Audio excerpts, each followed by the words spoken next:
Hi everyone. तो यार आज हम जो है फोटो इलेक्ट्रिक इफेक्ट पढ़ने वाले हैं, है ना। बोर का मॉडल हमने देख लिया, उसमें हमको यह भी पता चल गया कि ड्रॉबैक्स हैं।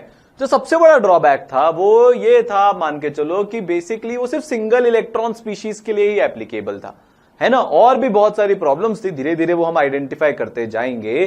पर नटशेल में अगर हम बात करें तो बात यह है कि बोर का मॉडल भी सक्सेसफुल नहीं है एक एटम की रियलिस्टिक असली पिक्चर बनाने के लिए।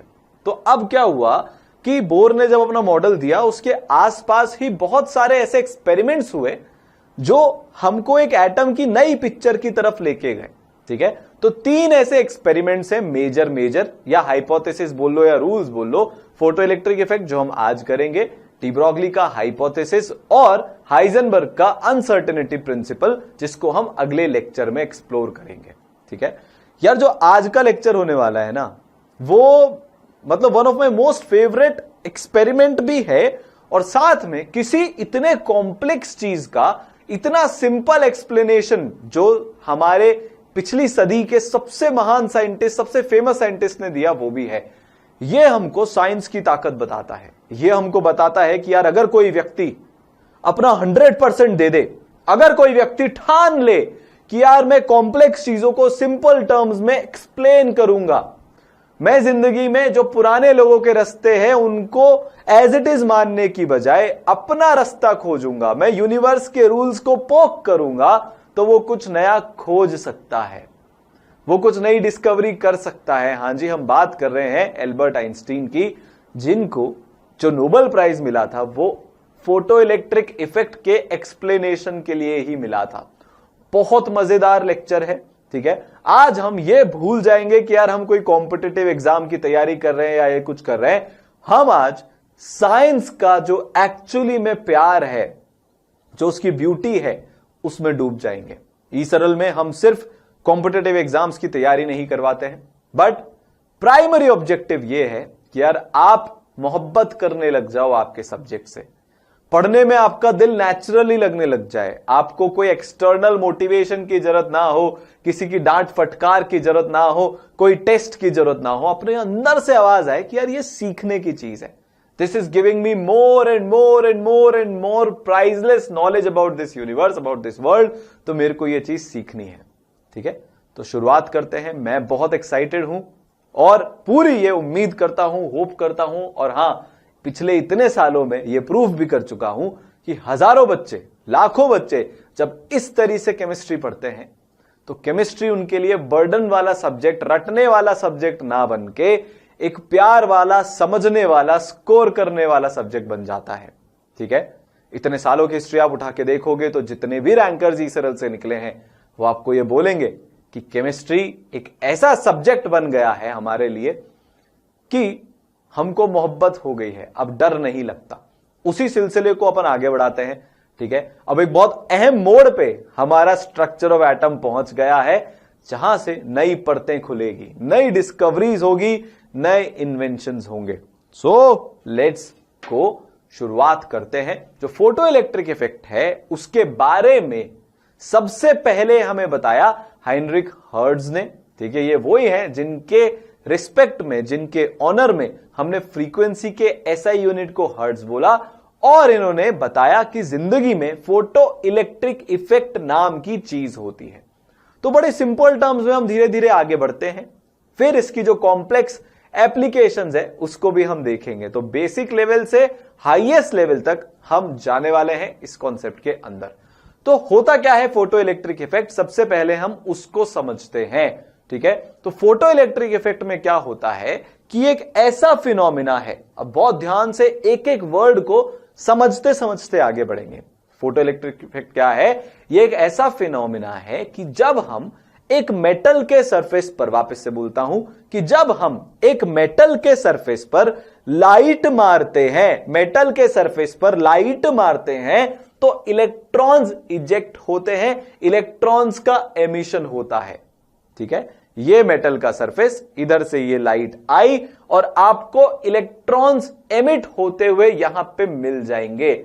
इसीलिए इस इफेक्ट का नाम रखा गया फोटो इलेक्ट्रिक इफेक्ट। फोटो माने, अरे ये वाली फोटो नहीं, खींच मेरी फोटो रे खींच मेरी, वो वाली फोटो नहीं, फोटो माने लाइट, ठीक है, लाइट, लाइट द्वारा कॉज किया हुआ एक इलेक्ट्रिक इफेक्ट।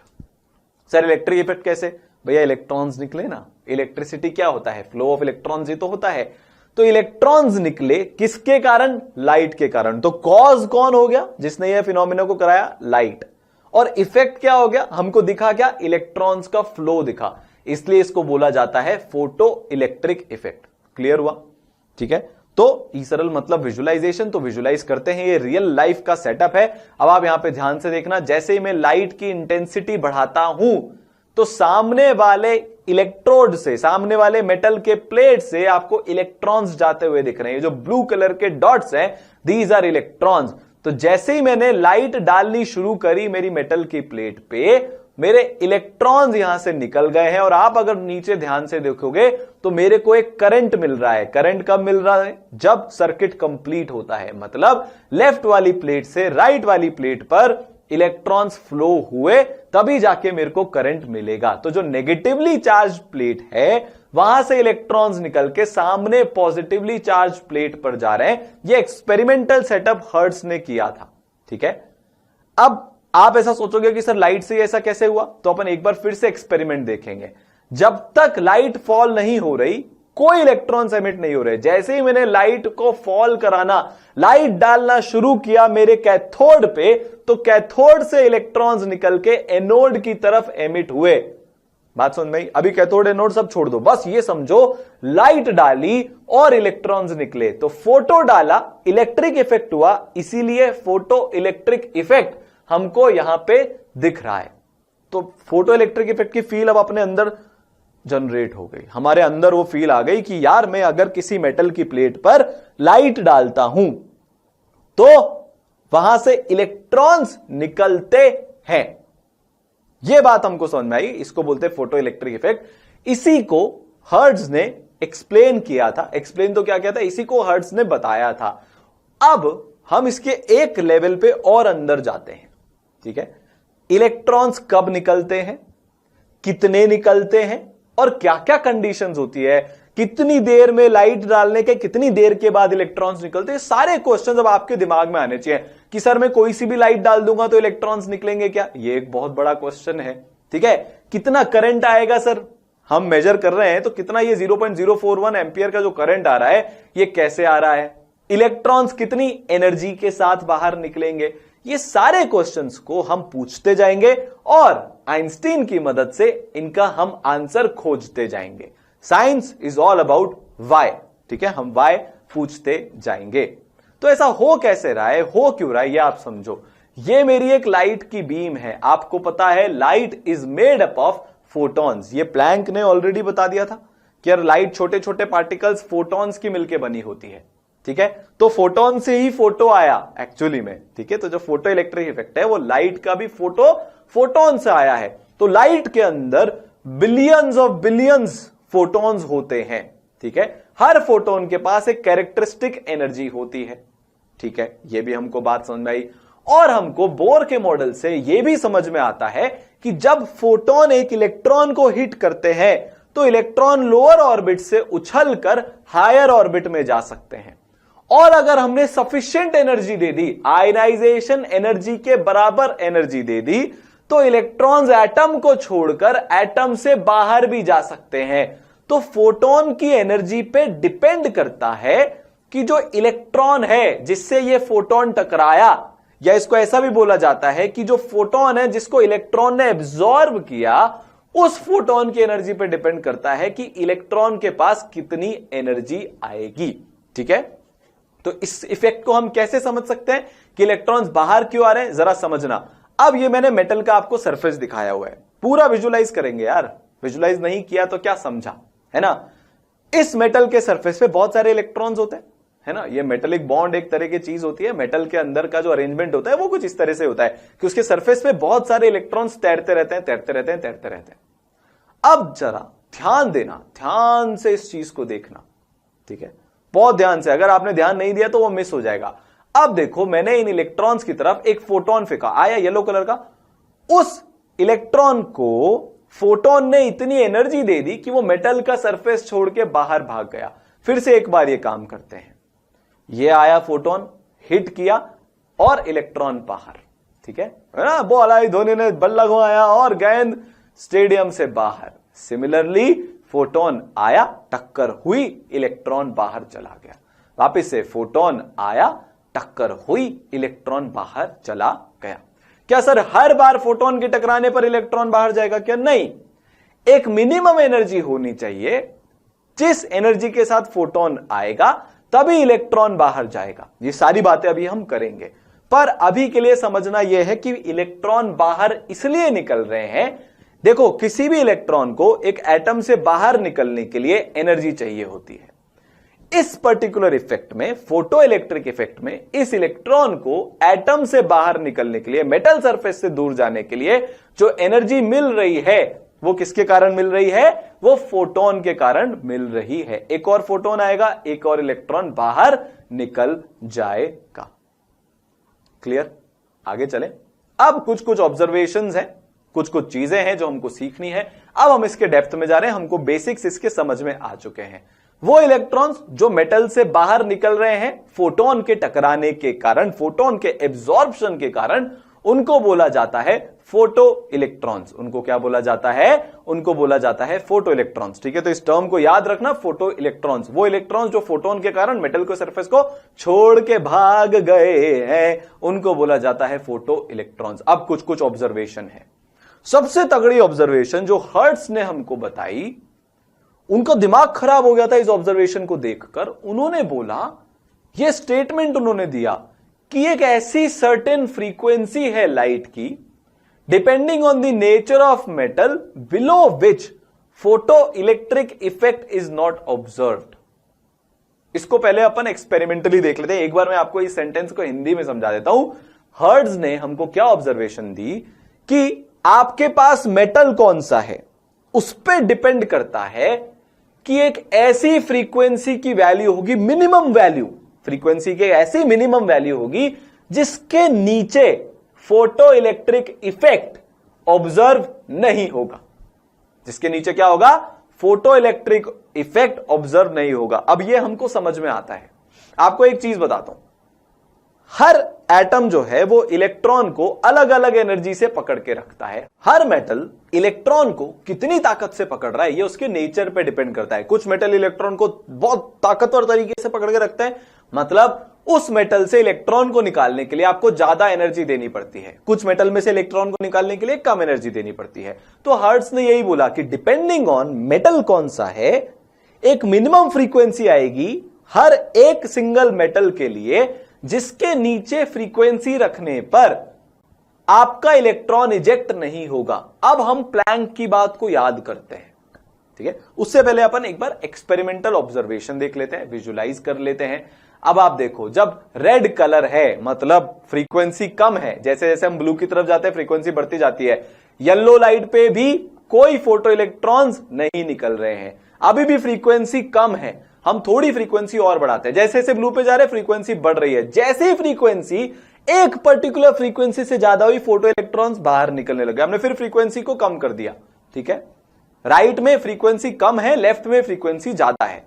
एक इस वैल्यू जैसे ही मैंने 543 नैनोमीटर से कम वेवलेंथ करी, मतलब एक पर्टिकुलर फ्रीक्वेंसी से ज्यादा फ्रीक्वेंसी करी, फोटो इलेक्ट्रॉन्स निकलने शुरू हो गए। वापस से मैं आपको इस एक्सपेरिमेंट को दिखाऊंगा, आपको फिर से ऑब्जर्व करना है। चलो फिर से ऑब्जर्व करते हैं। अभी फ्रीक्वेंसी काफी कम है, जैसे जैसे मैं लेफ्ट में स्लाइड कर रहा हूं फ्रीक्वेंसी बढ़ा रहा हूं, अभी भी इलेक्ट्रॉन्स नहीं निकले। थोड़ी सी फ्रीक्वेंसी को अब मैं और बढ़ाने वाला हूं, जैसे एक पर्टिकुलर वैल्यू से ज्यादा फ्रीक्वेंसी करूंगा इलेक्ट्रॉन्स निकल जाएंगे। आपके सामने है, मैं कोई मनगढ़ंत बातें नहीं कर रहा, देख लो यहां पे निकल गए। जैसे ही मैं वापस से फ्रीक्वेंसी कम करूंगा, राइट में जाने पर फ्रीक्वेंसी कम हो रही है, वैसे ही इलेक्ट्रॉन्स निकलना बंद हो जाएंगे। तो राइट में गया, इलेक्ट्रॉन्स निकलने बंद हो गए। जैसे लेफ्ट में फ्रीक्वेंसी मैंने बढ़ाई, इलेक्ट्रॉन्स मेरे निकलने चालू हो गए। अच्छा, एक चीज और आप ध्यान से यहां पे ऑब्जर्व करो, जैसे ही मैं और ज्यादा फ्रीक्वेंसी बढ़ा रहा हूं, इलेक्ट्रॉन्स ज्यादा स्पीड के साथ निकल रहे हैं। ध्यान से ऑब्जर्व करो। अभी देखो, मैंने जैसे जैसे मैं फ्रीक्वेंसी और बढ़ाता जा रहा हूं, इलेक्ट्रॉन्स की स्पीड बढ़ती जा रही है। फ्रीक्वेंसी कम करता जा रहा हूं, इलेक्ट्रॉन्स की स्पीड कम होती जा रही है। तो इलेक्ट्रॉन्स की स्पीड किस पे डिपेंड कर रही है कि आपके फोटोन की फ्रीक्वेंसी कितनी है। बहुत बड़ी बात मैंने यहां पे बोल दी है। क्या हुआ यहां पे, हमने क्या ऑब्जर्व किया, जैसे जैसे फ्रीक्वेंसी ऊपर जाती जा रही है, जैसे जैसे फ्रीक्वेंसी बढ़ती जा रही है, इलेक्ट्रॉन्स की स्पीड मतलब उनकी एनर्जी भी बढ़ती जा रही है। इसका मतलब इलेक्ट्रॉन्स कितनी एनर्जी से बाहर निकल रहे हैं, ये हमने एक्सपेरिमेंटली ऑब्जर्व कर लिया। ये इस पे डिपेंड कर रहा है कि फ्रीक्वेंसी कितनी है।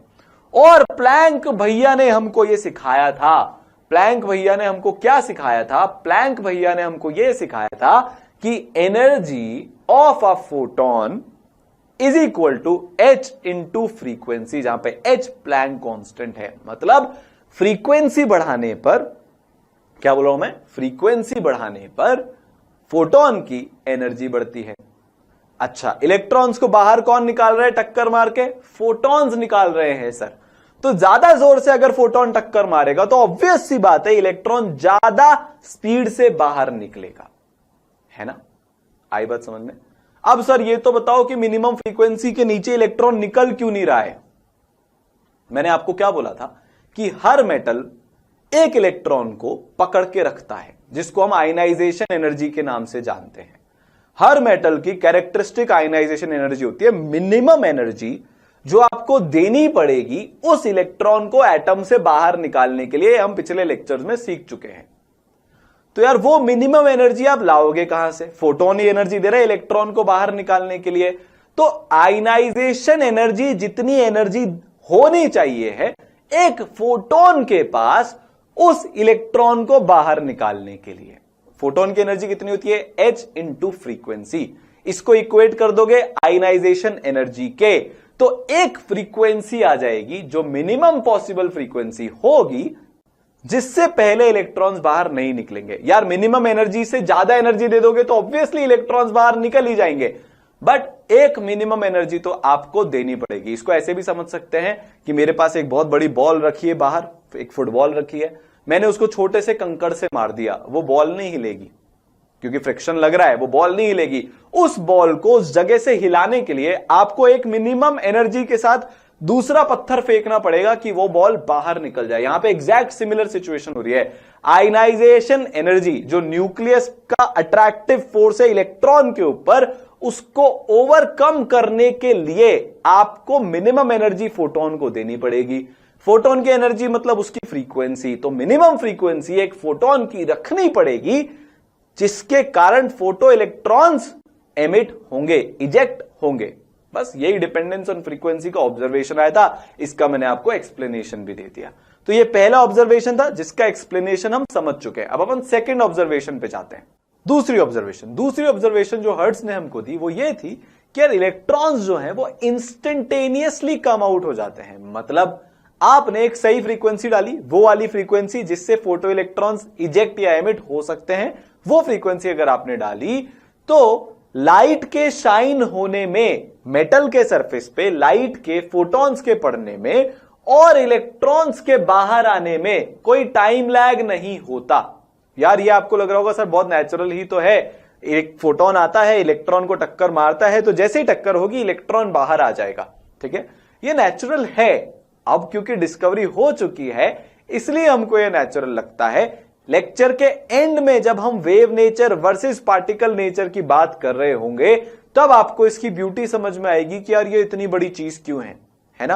पार्टिकल नेचर से बहुत इजीली समझ में आता है, टक्कर हुई इलेक्ट्रॉन बाहर आया, इंस्टेंटेनियसली बाहर आएगा, 10⁻⁹ सेकंड के ऑर्डर का लैग होता है बस। तो वो तो सिंपल सी बात है, बहुत कम लैग है हमारे लिए, तो वो मीनिंगफुल भी नहीं है, तो कोई लैग नहीं है। लाइट पड़ी, फोटोन ने टक्कर मारी, इलेक्ट्रॉन बाहर आ गया, ये दूसरी ऑब्जर्वेशन है, हमको समझ में आता है ऐसा क्यों हुआ, ठीक है।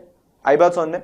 तीसरा ऑब्जर्वेशन देखो, आप यहां पे देखोगे अगर, तो जैसे ही आप देखना कि मैं इंटेंसिटी बढ़ाता हूं, लाइट मारता हूं, सही फ्रीक्वेंसी की लाइट है, ये इलेक्ट्रॉन्स ने बाहर आना शुरू कर दिया, कोई भी लैग हमारा नहीं है, ठीक है।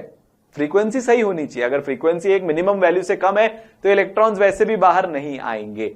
तीसरी चीज, ठीक है, इलेक्ट्रॉन्स इंस्टेंटेनियसली बाहर आते हैं, ये हमने देख लिया कि फोटोन कोलाइड करता है, ये हमारा एक्सप्लेनेशन हो गया जो मैंने आपको रिटर्न में लिख दिया। इसको लिखने की जो एक्सप्लेनेशन है उसको आपकी कोई जरूरत नहीं है, बहुत लंबे लंबे नोट्स बनाने की हमको जरूरत नहीं है, सिर्फ काम का पॉइंट लिखेंगे कि इलेक्ट्रॉन भैया इंस्टेंटेनियसली बाहर आ जाता है। जो समझी हुई चीज है वो आपके दिमाग में वैसे भी रहेगा, वो आपको याद रहेगा। तीसरी चीज जो बहुत बड़ी चीज थी ठीक है, इंटेंसिटी, लाइट की इंटेंसिटी पे डिपेंडेंस। मैं आपको इसके बारे में कुछ भी बताऊं उससे पहले यह समझने का बात बहुत जरूरी है कि जब मैं बोलता हूं लाइट की इतनी इंटेंसिटी है, उसका मतलब क्या है। तो जब हम लाइट को as made up of photons देखते हैं, जब हम ये बोलते हैं कि यार लाइट एक ऐसी चीज है जो billions and trillions of photon से मिलकर बनी है, तो यहां पे इंटेंसिटी का सिर्फ एक और सिर्फ एक मतलब होता है, और वो ये होता है कि intensity is directly proportional to number of photons. अगर मैं बोलूंगा कि इंटेंसिटी लाइट की ज्यादा है, इसका मतलब उस लाइट में नंबर ऑफ फोटॉन्स ज्यादा है। अगर मैं बोलूंगा कि लाइट की इंटेंसिटी कम है, इसका मतलब उस लाइट में फोटॉन्स की मात्रा कम है। फिर से रिपीट कर रहा हूं ताकि आपके दिमाग में घुस जाए। जब भी मैं बोलता हूं कि यार ये लाइट की है ना इंटेंसिटी ज्यादा है, तो मैं क्या मतलब है मेरा मतलब है कि इस लाइट में नंबर ऑफ फोटॉन्स ज्यादा है। तो हम ऐसा बोलते हैं कि इंटेंसिटी का मतलब होता है नंबर ऑफ फोटॉन्स। जितने ज्यादा नंबर ऑफ फोटॉन्स, उसकी इंटेंसिटी लाइट की उतनी ही ज्यादा। ये वेवलेंथ फ्रीक्वेंसी पे डिपेंड नहीं करती है, इंटेंसिटी सिर्फ नंबर पे डिपेंड करती है। ठीक है, आई बात समझ में। Intensity does not depend on frequency और wavelength, only depends on number of photons. ठीक है, तो जब भी आप इंटेंसिटी लाइट की बढ़ाओगे, फोटो करंट बढ़ेगा। यह पहला ऑब्जर्वेशन। मैंने नंबर ऑफ फोटॉन्स बढ़ाए तो ज्यादा इलेक्ट्रॉन्स निकलेंगे। अगर ज्यादा इलेक्ट्रॉन्स निकलेंगे तो करंट भी ज्यादा आएगा। करंट वैसे होता क्या है आपको पता है already, charge divided by time, तो Q बाय T। अगर मैं नंबर ऑफ फोटॉन्स बढ़ाता हूं तो नंबर ऑफ इलेक्ट्रॉन्स बढ़ते हैं। यार ज्यादा फोटोन आएंगे तो वो ज्यादा इलेक्ट्रॉन के टक्कर मारेंगे, ज्यादा इलेक्ट्रॉन के टक्कर मारेंगे तो ज्यादा इलेक्ट्रॉन बाहर आएंगे। इसमें तो कुछ समझने वाली बात नहीं है, बहुत नेचुरल सी चीज है। अगर ज्यादा इलेक्ट्रॉन बाहर निकल रहे हैं तो हर इलेक्ट्रॉन पे चार्ज होता है, ये आपको पता है, उसकी वैल्यू भी आपको याद है। तो जितने ज्यादा इलेक्ट्रॉन्स बाहर निकलेंगे उतना ज्यादा चार्ज ट्रांसफर होगा, उतना ज्यादा चार्ज बाहर निकलेगा। तो Q की वैल्यू बढ़ रही है, न्यूमरेटर बढ़ रहा है, टाइम तो वही है पर सेकंड। ठीक है, चार्ज पर सेकंड ये हमारा करंट होता है। तो मैंने चार्ज की वैल्यू बढ़ा दी तो करंट की वैल्यू भी बढ़ेगी। तो जो लाइन में फर्स्ट पार्ट है उसका हमने एक्सप्लेनेशन समझ लिया। पर kinetic energy of photo electrons ये चेंज नहीं होगी। आपने क्या किया है, इंटेंसिटी बढ़ाई है। क्या किया है, इंटेंसिटी बढ़ाई है, इंटेंसिटी बढ़ाई है। रैप बना सकते हैं इस पे, है ना, पर वो हम यहां पे करेंगे नहीं। मैंने इंटेंसिटी बढ़ाई है मतलब मैंने नंबर ऑफ फोटॉन्स बढ़ाए हैं। पर एक बात बताओ, हां या ना में जवाब देना, लेक्चर के बीच में चिल्ला के जवाब देना, घर पे सबको पता चल जाए कि मैं पढ़ रहा हूं कि नहीं पढ़ रहा हूं। क्या मैंने फ्रीक्वेंसी बढ़ाई है क्या? हां या ना? नहीं बढ़ाई सर। ओहो, तो जो इलेक्ट्रॉन बाहर आ रहा है उसकी एनर्जी किस पे डिपेंड करेगी कि फोटोन के अंदर कितनी एनर्जी है। तो मैंने इंटेंसिटी बढ़ाते टाइम ये बोला क्या कि फ्रीक्वेंसी बढ़ाई है? नहीं बढ़ाई। तो हर फोटोन की एनर्जी उतनी ही है। अगर फोटोन की एनर्जी इतनी ही है तो जो इलेक्ट्रॉन निकलेगा उसकी एनर्जी भी उतनी होगी। इसका मतलब हमको एक चीज समझ में आई कि अगर आपको जो फोटो इलेक्ट्रॉन्स बाहर निकल रहे हैं उनकी एनर्जी के अंदर चेंज लाना है तो आपको फ्रीक्वेंसी चेंज करनी पड़ेगी। किसकी? फोटॉन्स की। इंटेंसिटी चेंज करने से नंबर ऑफ इलेक्ट्रॉन्स जो निकल रहे हैं वो बढ़ जाएगा, बट हर इंडिविजुअल इलेक्ट्रॉन की एनर्जी में चेंज नहीं आएगा।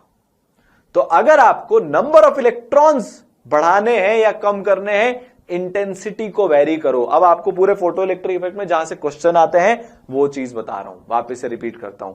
अगर आपको नंबर ऑफ इलेक्ट्रॉन्स बढ़ाने हैं या कम करने हैं, बढ़ाने हैं फोटो इलेक्ट्रॉन्स तो इंटेंसिटी बढ़ा दो, फोटो इलेक्ट्रॉन्स कम करने हैं तो इंटेंसिटी कम कर दो। चलो बहुत बढ़िया। अगर आपको हर इलेक्ट्रॉन की एनर्जी बढ़ानी है तो फोटॉन्स की फ्रीक्वेंसी बढ़ा दो।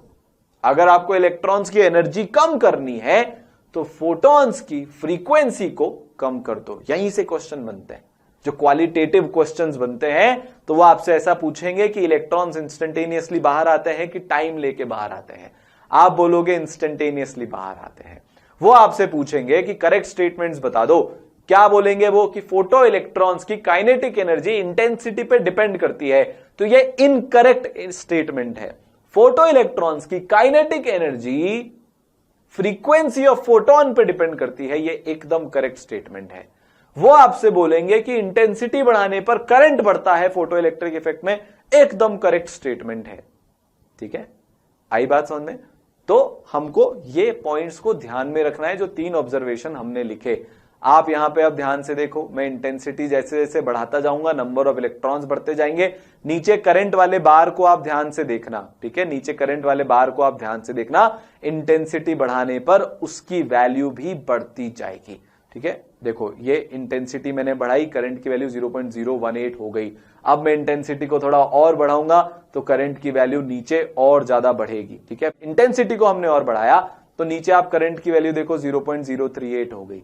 तो हमने यहां पे क्या देखा कि जैसे एक्सपेरिमेंटली, यार एक्सपेरिमेंट करके देख लिया हमने, यहां पे क्या देखा कि जैसे जैसे मैंने इंटेंसिटी की वैल्यू को बढ़ाया, देखो फ्रीक्वेंसी की वैल्यू मैंने फिक्स्ड रख रखी है। ठीक है, जो नीचे कलर में है उसमें मैंने बिल्कुल कांटे को इधर उधर नहीं हिलाया, मैंने सिर्फ इंटेंसिटी बढ़ाई। इंटेंसिटी बढ़ाने पर करंट की वैल्यू बढ़ गई, फोटो इलेक्ट्रॉन्स ज्यादा निकले। फोटो इलेक्ट्रॉन्स अगर ज्यादा निकले तो करंट भी ज्यादा आएगा क्योंकि क्यू मेरा ज्यादा हो गया है। ठीक है, चले आगे। ठीक है, तो इलेक्ट्रॉन्स इंस्टेंटेनियसली बाहर आते हैं। एक सर्टेन फ्रीक्वेंसी ऑफ लाइट है नेचर ऑफ मेटल पे जो डिपेंड करता है, जिसके नीचे फोटो इलेक्ट्रिक इफेक्ट नहीं मिलेगा।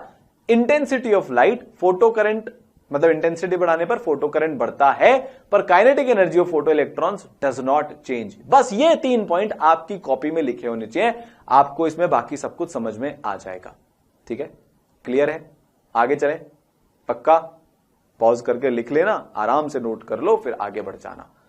तो अब मैथमेटिकली हम कैसे समझेंगे? हमारा अगला क्वेश्चन ये है कि हमको एग्जैक्टली ये पता करना है कि फोटोन की गिवन एनर्जी पर, मतलब अगर मैं आपको फोटोन की एनर्जी दे दूं, फोटोन की फ्रीक्वेंसी दे दूं कि यार मैंने इतनी फ्रीक्वेंसी के फोटोन्स आपको दिए हैं, और फिर मैं आपसे यह पूछ लूं कि यार हमारा जो इलेक्ट्रॉन है उसकी एनर्जी कितनी होगी बाहर निकलते टाइम, या उसकी वेलोसिटी कितनी होगी बाहर निकलते टाइम, ये बता दो। तो उसके लिए हमारे महान साइंटिस्ट, फेमस साइंटिस्ट आइंस्टाइन साहब ने एक इक्वेशन दी थी जिसको हम आइंस्टाइन इक्वेशन के नाम से जानते हैं, जो कुछ ऐसी दिखती है। बहुत वर्ल्ड फेमस इक्वेशन है, बहुत प्यारी इक्वेशन है। इसको भी अपन प्यार से समझेंगे और यहां पे हम कुछ नया करने वाले हैं। बोला यह जा रहा है साहब कि K max is equal to H nu minus five.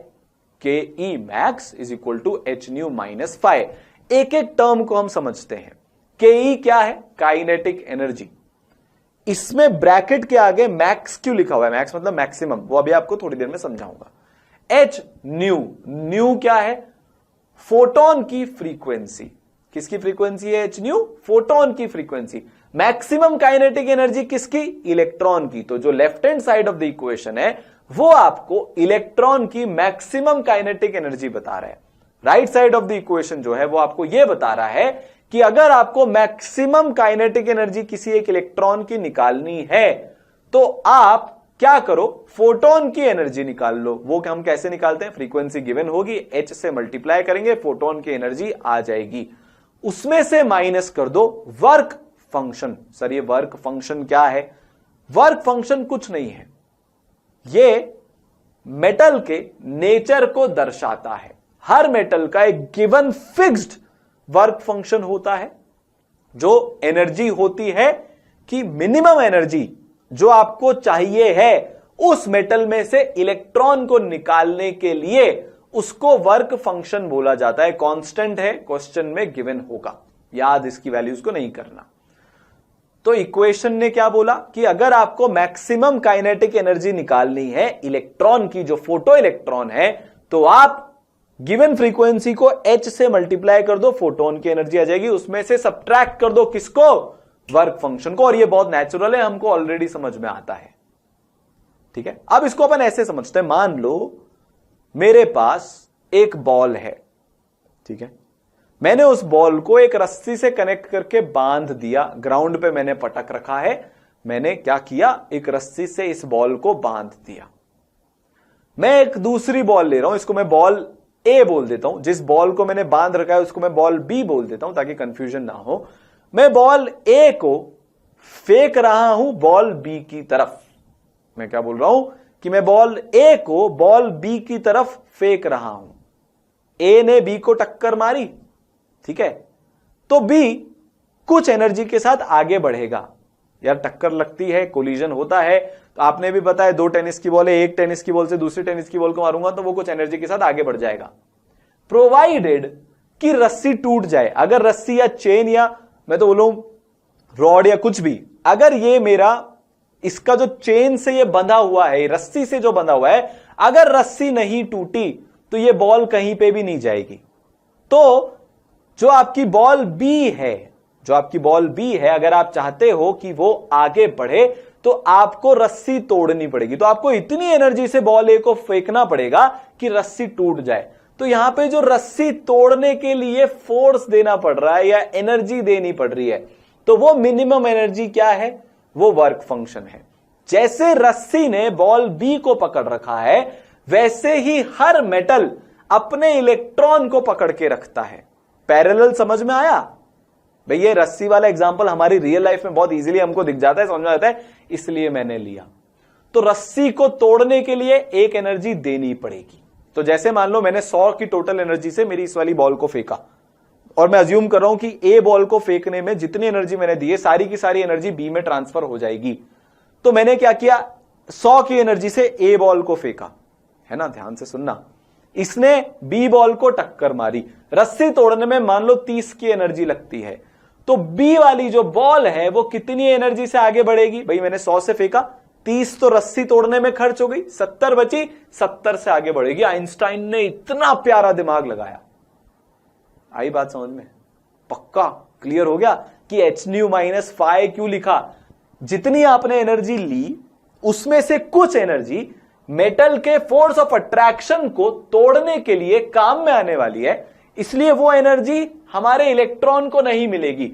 Photon की कुछ एनर्जी मेटल के फोर्स को तोड़ने में काम आएगी, तो वो एनर्जी खर्च हो गई। जितनी बची वो इलेक्ट्रॉन के पास चली जाएगी। तो मैक्सिमम काइनेटिक एनर्जी जिसके साथ इलेक्ट्रॉन बाहर निकलेगा वो होगा गिवन एनर्जी माइनस फाइ। ठीक है, आई बात समझ में? अब एक लास्ट चीज हमको समझनी है कि सर ये आपने के क्यों नहीं लिखा, काइनेटिक एनर्जी क्यों नहीं लिखा, काइनेटिक एनर्जी मैक्सिमम क्यों लिखा है? एक और सिनेरियो अज्यूम करते हैं। अभी हमने क्या देखा था? मेरी बॉल ए है, मेरी बॉल बी है, बॉल बी मेरी रस्सी से बंधी हुई है।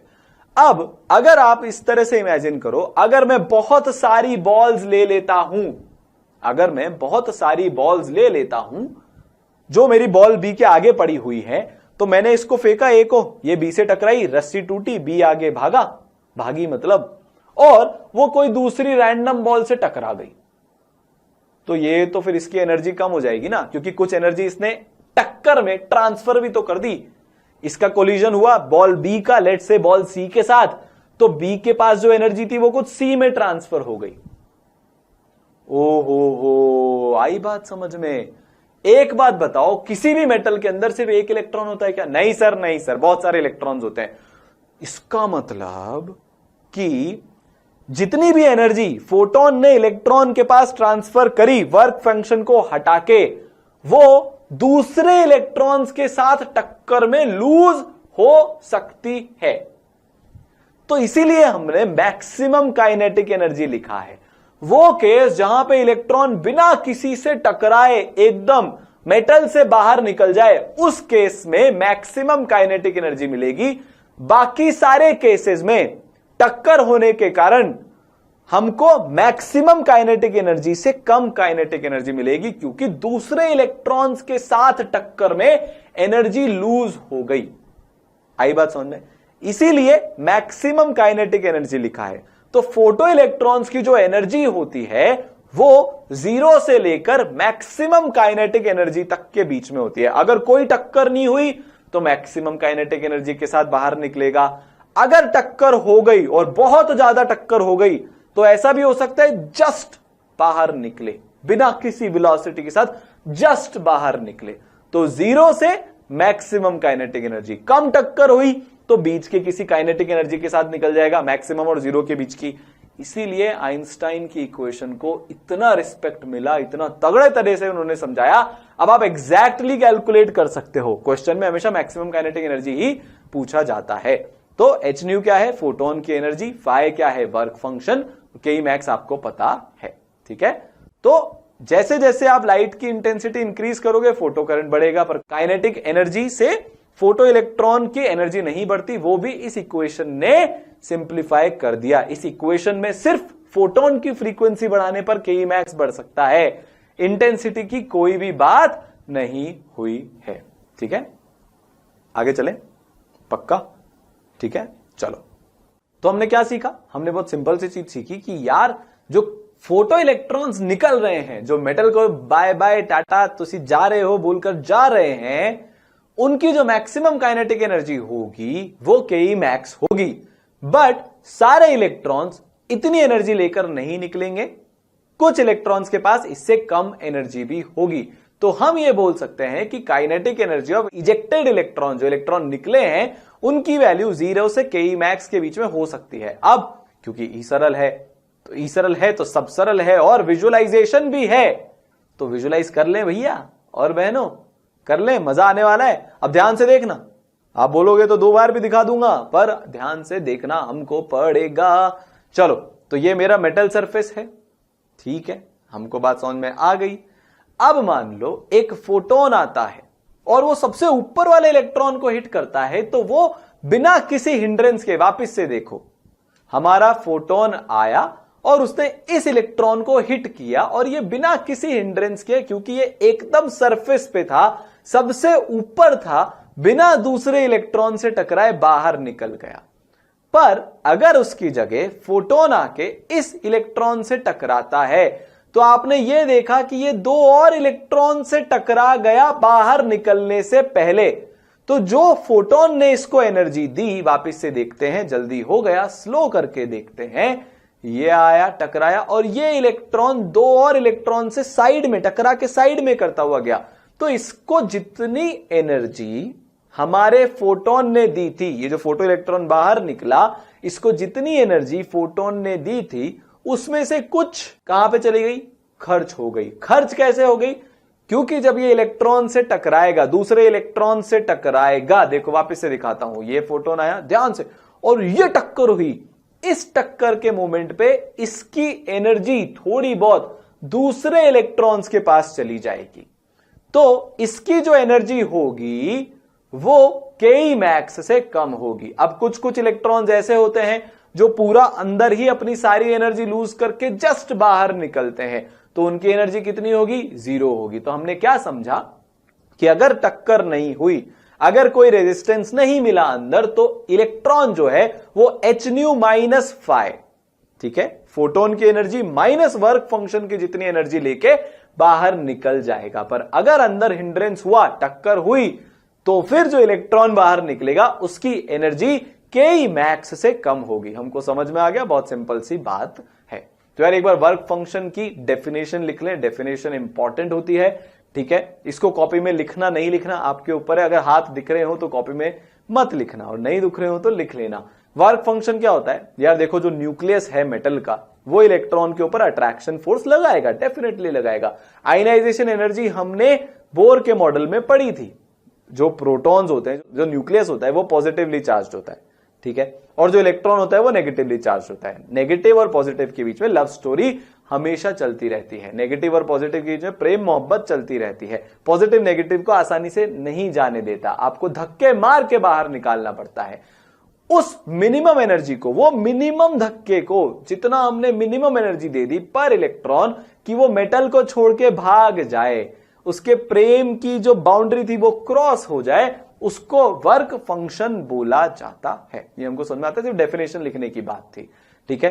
वर्क फंक्शन अलग अलग मेटल्स के लिए अलग अलग होता है। जैसे अगर मैं इन सारे मेटल्स की बात करूं, lithium, sodium, potassium, magnesium, copper, Ag मतलब सिल्वर। कुछ लोगों को कंफ्यूजन होगा जिनको ये नोमेनक्लेचर पता नहीं है, याद नहीं है। Li is lithium, Na is sodium, K is potassium, Mg is magnesium, Cu is copper and Ag is silver। तो आप देखो Li का वर्क फंक्शन 2.42, सोडियम का वर्क फंक्शन 2.3, तो वो Li से कम है। पोटेशियम का सोडियम से भी कम है, फिर मैग्नीशियम का इन सब से ज्यादा है, कॉपर का और ज्यादा है, सिल्वर का थोड़ा सा कम है। तो ये मेटल के नेचर पे डिपेंड करता है कि किसका कितना वर्क फंक्शन होगा। आपको वैल्यूज याद नहीं करनी है, क्वेश्चन में वर्क फंक्शन की वैल्यू दी गई होती है। बट जब हम पीरियोडिक टेबल में पढ़ेंगे, आयनाइजेशन एनर्जी नाम की एक टर्म होती है, तो वहां पे हम सीखेंगे कि जब हम डाउन द ग्रुप जाते हैं तो लिथियम, सोडियम और पोटेशियम ये एक ही ग्रुप को बिलोंग करते हैं। 10वीं कक्षा 9वीं कक्षा में पीरियोडिक टेबल पढ़ी होगी। तो लिथियम से नीचे होता है सोडियम, सोडियम से नीचे होता है पोटेशियम। तो आप यहां पे ऑब्जर्व करोगे कि जैसे जैसे मैं ग्रुप में नीचे जाता जा रहा हूं, वर्क फंक्शन कम होता जा रहा है, क्योंकि इनकी आयनाइजेशन एनर्जी भी कम होती जाती है। तो वर्क फंक्शन आयनाइजेशन एनर्जी पे डिपेंड करता है। किस पे डिपेंड करता है? आयनाइजेशन एनर्जी पे डिपेंड करता है, जिसको अभी नहीं समझ में आएगा हमको, जब हम पीरियोडिक टेबल पढ़ लेंगे तब हमको समझ में आएगा। ठीक है, तो अगर अब हम ग्राफ देखें के मैक्स वर्सेस फ्रीक्वेंसी का, तो वो कुछ ऐसा दिखता है। हर एक मेटल की जो कैरेक्टरिस्टिक फ्रीक्वेंसी होती है, मिनिमम फ्रीक्वेंसी होती है, जिसके बाद से फोटो इलेक्ट्रिक इफेक्ट ऑब्जर्व होना शुरू होता है, वो उसके फाई पे डिपेंड करती है। कैसे? K max is equal to H nu minus phi.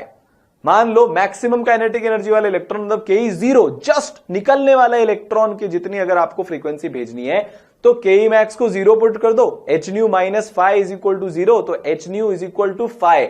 मतलब जितना ज्यादा फाई होगा, जितना ज्यादा वर्क फंक्शन होगा, सबसे पहला फोटो इलेक्ट्रिक इफेक्ट जो ऑब्जर्व होगा वो उतनी ही ज्यादा फ्रीक्वेंसी पे होगा। ये हमको ग्राफ से भी समझ में आ रहा है। सीजीएम का वर्क फंक्शन सबसे कम होता है लाइफ में, तो उसकी जो कैरेक्टरिस्टिक फ्रीक्वेंसी है, जो मिनिमम थ्रेशोल्ड फ्रीक्वेंसी जिसको बोला जाता है, उसकी थ्रेशोल्ड फ्रीक्वेंसी सबसे कम है। सोडियम का वर्क फंक्शन थोड़ा सा ज्यादा होता है सीजीएम के कंपैरिजन में, तो उसकी थ्रेशोल्ड फ्रीक्वेंसी भी ज्यादा है। कैल्शियम की थ्रेशोल्ड फ्रीक्वेंसी उससे भी ज्यादा है। तो जितना बड़ा वर्क फंक्शन होगा, थ्रेशोल्ड फ्रीक्वेंसी भी उतनी ज्यादा होगी। यह आपका की पॉइंट हो गया, यह आपकी कॉपी में लिखा हुआ होना चाहिए। क्या बोल रहा हूं मैं? कि जैसे जैसे वर्क फंक्शन बढ़ेगा, थ्रेशोल्ड फ्रीक्वेंसी भी बढ़ेगी। हमने समझ लिया, अब हमारे दिमाग में भी बैठ गया। सही बात है ना यार? आपके मेटल ने वर्क फंक्शन ज्यादा होने का मतलब क्या है, जरा बताना। बहुत लोग सोचेंगे सर याद करा रहे हैं, केमिस्ट्री यहाँ पे याद नहीं करा रहा, पहले समझाया था। मैं क्या बोल रहा हूं, वर्क फंक्शन क्या होता है? सर वर्क फंक्शन होता है कि न्यूक्लियस ने इलेक्ट्रॉन को कितना टाइटली पकड़ रखा है। कितना टाइटली पकड़ रखा है वो वर्क फंक्शन पे डिपेंड करेगा। तो वर्क फंक्शन बढ़ रहा है मतलब न्यूक्लियस की इलेक्ट्रॉन पे पकड़ बढ़ रही है, मतलब वो उससे ज्यादा प्रेम मोहब्बत करता है, मतलब आपको उस इलेक्ट्रॉन को बाहर निकालने के लिए ज्यादा एनर्जी देनी पड़ेगी। एनर्जी आ कहां से रही है? फोटोन से। फोटोन की एनर्जी कितनी होती है? H new. मतलब फोटोन की एनर्जी कब बढ़ती है? जब फ्रीक्वेंसी बढ़ती है। अब वो मेटल जिसका वर्क फंक्शन ज्यादा है, उसमें से इलेक्ट्रॉन को निकालने के लिए आपको ज्यादा एनर्जी देनी पड़ेगी। ज्यादा एनर्जी देनी पड़ेगी मतलब फोटोन की एनर्जी ज्यादा होनी चाहिए, मतलब उसकी फ्रीक्वेंसी ज्यादा होनी चाहिए। तो 100 बात की एक बात, वर्क फंक्शन ज्यादा तो फ्रीक्वेंसी भी ज्यादा। सिंपल, बस इतना सही है। ठीक है, चले आगे, चलिए आगे चलते हैं। तो अब सवाल करने की बारी आ गई है, बहुत मजा आने वाला है। बहुत इजी सवाल बनते फोटो इलेक्ट्रिक इफेक्ट से, बहुत स्कोरिंग है। पेपर में आते ही चिल्लाना शुरू कर देना, मतलब ऐसे मत चिल्लाना, नहीं तो बाहर निकाल दिए जाओगे सेंटर से। मन में चिल्लाना शुरू कर देना, अरे इजी टॉपिक से सवाल आ गए। सवाल क्या बोल रहा है, पढ़ते हैं।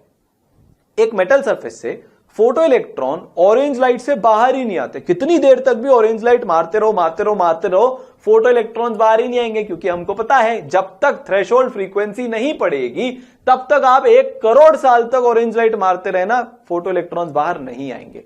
पर ग्रीन लाइट से फोटो इलेक्ट्रॉन्स बाहर आ जाते हैं। तो हमको क्या बता दिया? ऑरेंज से बाहर नहीं आवे पर ग्रीन से बाहर आवे। क्या बोला? ऑरेंज लाइट मारोगे फोटो इलेक्ट्रॉन बाहर नहीं आएगा, ग्रीन लाइट मारोगे फोटो इलेक्ट्रॉन बाहर आएगा। ठीक है साहब, अब यह पूछा है कि अगर मैं रेड लाइट मारूं, ब्लू लाइट मारूं, येलो लाइट मारूं, तो क्या फोटो इलेक्ट्रॉन बाहर आएगा? है? मेरे करण अर्जुन आएंगे? बताओ, करण अर्जुन आएंगे क्या बाहर? तो हमको पहले यह समझना पड़ेगा कि एक स्पेक्ट्रम नाम की चीज होती है। ठीक है, विजिबल लाइट में विबग्योर, जैसे जैसे हम वॉयलेट की तरफ जाते हैं वैसे वैसे फ्रीक्वेंसी बढ़ती है, और जैसे जैसे हम रेड की तरफ जाते हैं वैसे वैसे फ्रीक्वेंसी कम होती है। इसका मतलब अगर ऑरेंज लाइट से इलेक्ट्रॉन बाहर नहीं आ रहा तो किसी कीमत पे रेड लाइट से इलेक्ट्रॉन बाहर नहीं आएगा। एक एक कलर को पकड़ के चलते हैं, इस कंसेप्ट को समझो। ठीक है, जैसे जैसे देखो इसमें क्या बोला है कि ग्रीन लाइट से इलेक्ट्रॉन बाहर आ रहा है, तो विबग्योर ठीक है, वॉयलेट, इंडिगो, ब्लू, ग्रीन। तो ग्रीन की फ्रीक्वेंसी ज्यादा होती है ऑरेंज के कंपैरिजन में। इसका मतलब ग्रीन से ज्यादा फ्रीक्वेंसी पे तो पक्का इलेक्ट्रॉन बाहर आएगा यार। थ्रेशोल्ड फ्रीक्वेंसी से ज्यादा फ्रीक्वेंसी आप करते जाओगे तो डेफिनेटली 100% ट्रू है कि इलेक्ट्रॉन बाहर आएगा, ये हम सीख चुके हैं। तो मतलब वॉयलेट लाइट हो, इंडिगो लाइट हो, ब्लू लाइट हो, इलेक्ट्रॉन बाहर आएगा ही आएगा। और हमने ये भी यहां पे पता कर लिया कि ऑरेंज पे ही बाहर नहीं आ रहा, तो ऑरेंज से कम फ्रीक्वेंसी पे तो पक्का है इलेक्ट्रॉन बाहर नहीं आएगा। इसका मतलब ब्लू लाइट और रेड लाइट का तय हो चुका है कि रेड लाइट मारेंगे तो इलेक्ट्रॉन बाहर नहीं आएगा, पर ब्लू लाइट अगर मारेंगे तो इलेक्ट्रॉन बाहर आएगा। ऑरेंज से ही बाहर आ रहा है, तो ऑरेंज से ज्यादा फ्रीक्वेंसी किसकी होती है? ब्लू की। थ्रेशोल्ड फ्रीक्वेंसी से ज्यादा फ्रीक्वेंसी देंगे तो फोटो इलेक्ट्रिक इफेक्ट ऑब्जर्व होगा, तो ब्लू से इलेक्ट्रॉन बाहर आएगा। अब टिपिकल केस, अजीब सा केस फंसता है येलो का। येलो ग्रीन से कम है, ग्रीन पे पक्का है बाहर आ रहा है, ऑरेंज से ज्यादा फ्रीक्वेंसी रखता है येलो लाइट, तो हम पक्के ये भी नहीं बोल सकते कि यार इससे बाहर नहीं आएगा। तो क्योंकि हमको इंफॉर्मेशन ऐसी दी गई है कि हम प्रिडिक्ट ही नहीं कर सकते कि येलो से बाहर आएगा कि नहीं आएगा, तो येलो के लिए हमको लिखना पड़ेगा नॉट प्रिडिक्टेबल। तो रेड लाइट के लिए हम लिखेंगे कि बाहर नहीं आएगा, ब्लू लाइट के लिए हम लिखेंगे कि बाहर आएगा, और येलो लाइट के लिए हम लिखेंगे कांट से फॉर श्योर। क्यों? क्योंकि वो बीच में पड़ रही है, किसके? अपने ऑरेंज के और ग्रीन के। ठीक है, तो इसका कंसेप्ट क्या है समझने वाला?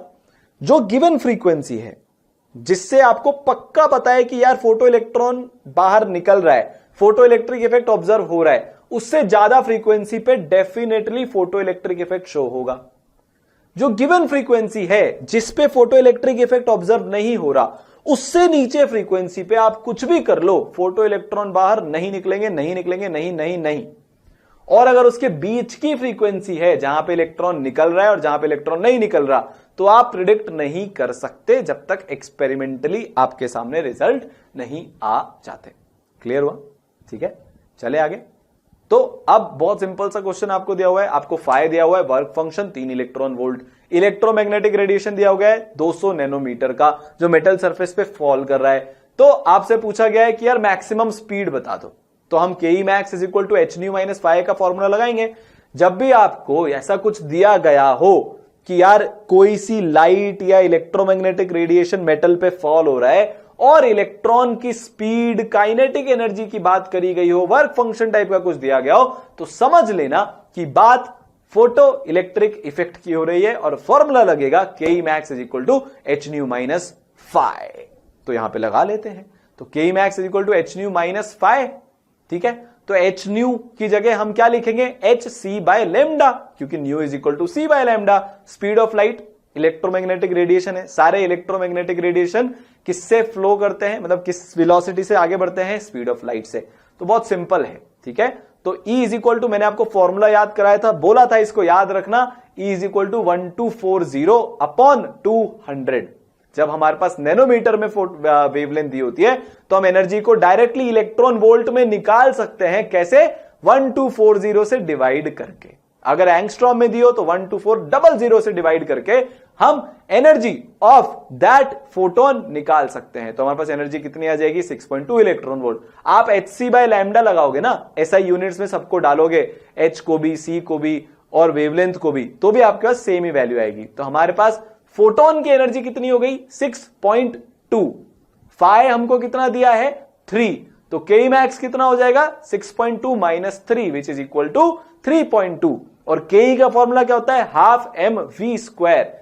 किसकी एनर्जी की बात हो रही है? इलेक्ट्रॉन की। तो हाफ mv स्क्वायर में मास किसका डालेंगे? इलेक्ट्रॉन का। तो 1/2 इंटू 9.1 इंटू 10 की power minus 31 v square max, maximum speed आपसे पूछा गया है, is equal to 3.2 into electron volt. तो इलेक्ट्रॉन का चार्ज इंटू 1 वोल्ट, तो 1.6 इंटू 10 की पावर माइनस 19 इंटू 1, इतनी एनर्जी हो गई SI यूनिट में। अब इसका ध्यान रखना, यहां पे अगर आप गलती करोगे एग्जाम में, तो वो ये गलती करोगे कि आप दोनों तरफ यूनिट में गच्चा खा जाओगे। लेफ्ट साइड में हाफ mv स्क्वायर में आप मास को SI यूनिट में रख रहे हो, तो राइट हैंड साइड में आपको एनर्जी भी जूल्स में लिखनी पड़ेगी। तो 1 electron volt is equal to 1.6 into 10 की पावर माइनस 19 जूल। इसका ध्यान रखना, वरना नंबर कटेंगे। और एक answer non SI unit calculation वाला जरूर दिया होगा। मेरे जैसे टीचर तो जरूर देते हैं, क्योंकि जो बिल्कुल ही कैलकुलेशन में ध्यान ही नहीं रखना उसके तो नंबर कटने चाहिए हैं।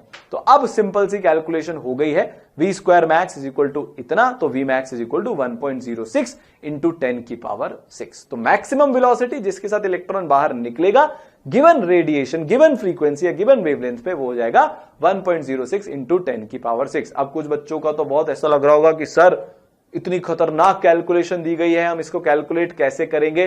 तो यार अगर बहुत ज्यादा टिपिकल कैलकुलेशन होगी तो आपको एग्जाम में वैल्यूज दी हुई होती हैं, और अगर बहुत ज्यादा टिपिकल कैलकुलेशन नहीं हुई तो आपको थोड़ा बहुत तो कैलकुलेशन करना आना चाहिए है, ठीक है। पर बहुत ज्यादा टिपिकल कभी नहीं पूछा जाएगा, चीजें कट रही होंगी वैसा ही पूछा जाएगा। तो बहुत ज्यादा टेंशन मत लेना, अभी से ही बता रहा हूं, नहीं तो आप सब बाद में पूछते रहते हो कि सर ऐसी कैलकुलेशन आएगी क्या, बीपी आया होता रहता है, जबरदस्ती चिंता करते रहते हैं, वो सारे काम हमको नहीं करने, ठीक है। अगला सवाल, आयनाइजेशन एनर्जी आपको दी गई है गैसियस Na एटम्स की इतना किलो जूल पर मोल, लोएस्ट फ्रीक्वेंसी ऑफ लाइट जो आयनाइज कर देगी सोडियम के एटम को। तो जो आयनाइजेशन एनर्जी है वो किसके बराबर होती है? वो वर्क फंक्शन के बराबर होती है। अगर आपको आयनाइजेशन एनर्जी दी जाए तो आप उसको वर्क फंक्शन मान सकते हो, बट ये आयनाइजेशन एनर्जी पर मोल दी है। तो अगर आपको एक इलेक्ट्रॉन के लिए आयनाइजेशन एनर्जी निकालनी है तो आपको थोड़े बहुत कैलकुलेशंस करने पड़ेंगे। तो अपन करते हैं भाई, delta E is equal to H nu, तो nu is equal to delta E upon H, ठीक है। फाई आपको दिया है भाई, एनर्जी ऑफ फोटोन कितनी है, आपको क्या बोला गया है? लोएस्ट पॉसिबल फ्रीक्वेंसी, मतलब के मैक्स इज इक्वल टू 0। आपको क्या बोला गया? लोएस्ट पॉसिबल फ्रीक्वेंसी, मतलब जस्ट इलेक्ट्रॉन बाहर निकलना चाहिए। तो जब भी आपसे लोएस्ट पॉसिबल फ्रीक्वेंसी पूछा जाए फोटो इलेक्ट्रिक इफेक्ट के क्वेश्चन में, तो के मैक्स को आपको 0 पुट करना है। लोएस्ट फ्रीक्वेंसी यार कब आएगी? जब इलेक्ट्रॉन जस्ट बाहर निकल रहा है। तो प्रैक्टिकली इलेक्ट्रॉन की वेलोसिटी 0 है, तो के मैक्स इज इक्वल टू 0, तो H nu is equal to phi, ठीक है। ट्रिक क्या है इस क्वेश्चन में? डायरेक्टली फाई नहीं देकर आपको आयनाइजेशन एनर्जी दी हुई है, तो अपन निकाल लेते हैं, ठीक है। 495.5 इंटू 10 की पावर 3 जूल, ये आपको दी गई है 1 मोल Na एटम की आयनाइजेशन एनर्जी। तो अगर मेरे को एक एटम की आयनाइजेशन एनर्जी निकालनी हो तो मैं उसको 1 मोल से डिवाइड कर दूंगा। अभी नहीं भी समझ में आ रहा, मोल कंसेप्ट में समझ में आ जाएगा। तो आयनाइजेशन एनर्जी को 1 मोल मतलब Na एवोगाड्रो नंबर से डिवाइड कर देंगे, एक सिंगल एटम की हमारे पास क्या आ जाएगी? आयनाइजेशन एनर्जी आ जाएगी। तो फ्रीक्वेंसी मेरी कितनी निकलेगी? Delta E into 1/h। तो आप वैल्यूज जब पुट करोगे तो फाइनली आपके पास जो फ्रीक्वेंसी आएगी वो फ्रीक्वेंसी आएगी 1.24 इंटू 10 की पावर 15 सेकेंड इनवर्स। बहुत सिंपल सी कैलकुलेशन है, ठीक है। इसमें एक रफ कैलकुलेशन करने के लिए आप पॉइंट्स के आगे की चीजों को हटा सकते हो, 10 की पावर कट जाएगा, बाकी कैलकुलेशन हम कर सकते हैं अगर कोई वैल्यूज वगैरह नहीं दी है तो, ठीक है। क्लियर है?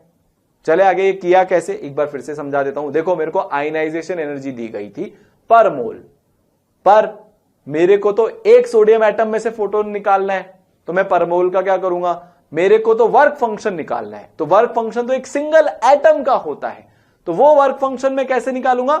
आयनाइजेशन एनर्जी को मोल से डिवाइड कर दूंगा। अगर आपसे बोला जाता ionisation energy of 1 sodium atom, तो वो वर्क फंक्शन के बराबर ही हो जाता, पर यहां पे 1 मोल सोडियम एटम के आयनाइजेशन एनर्जी दी है, तो पहले हम उसको पर मोल के आयनाइजेशन एनर्जी या वर्क फंक्शन में कन्वर्ट करेंगे, तो आप उसको एवोगाड्रो नंबर से डिवाइड कर दो, ठीक है।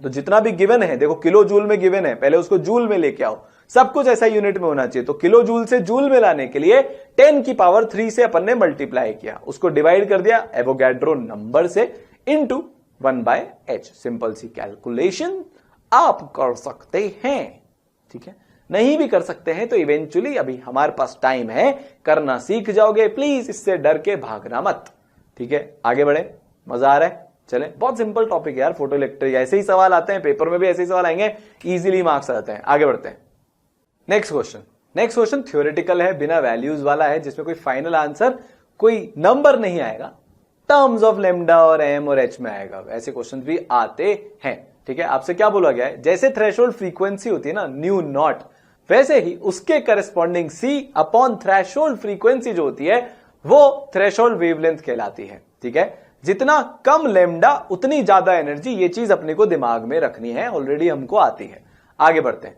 बोला क्या जा रहा है कि अगर लेमडा नॉट और लेमडा थ्रेशोल्ड वेवलेंथ और वेवलेंथ ऑफ इंसिडेंट लाइट है, तो जो फोटो इलेक्ट्रॉन इजेक्ट होगा उसकी वेलोसिटी क्या होगी in terms of h, c, m, lambda and lambda naught, वो आपसे पूछा जा रहा है। तो कुछ नहीं करना यार, बहुत सिंपल सी चीज है। हमको पता है कि जो एनर्जी है, ठीक है, जो लाइट में एनर्जी है जो लेमडा नॉट या लेमडा के करस्पॉन्डिंग होगी, हम क्या बोलते हैं, K E max is equal to H nu minus phi.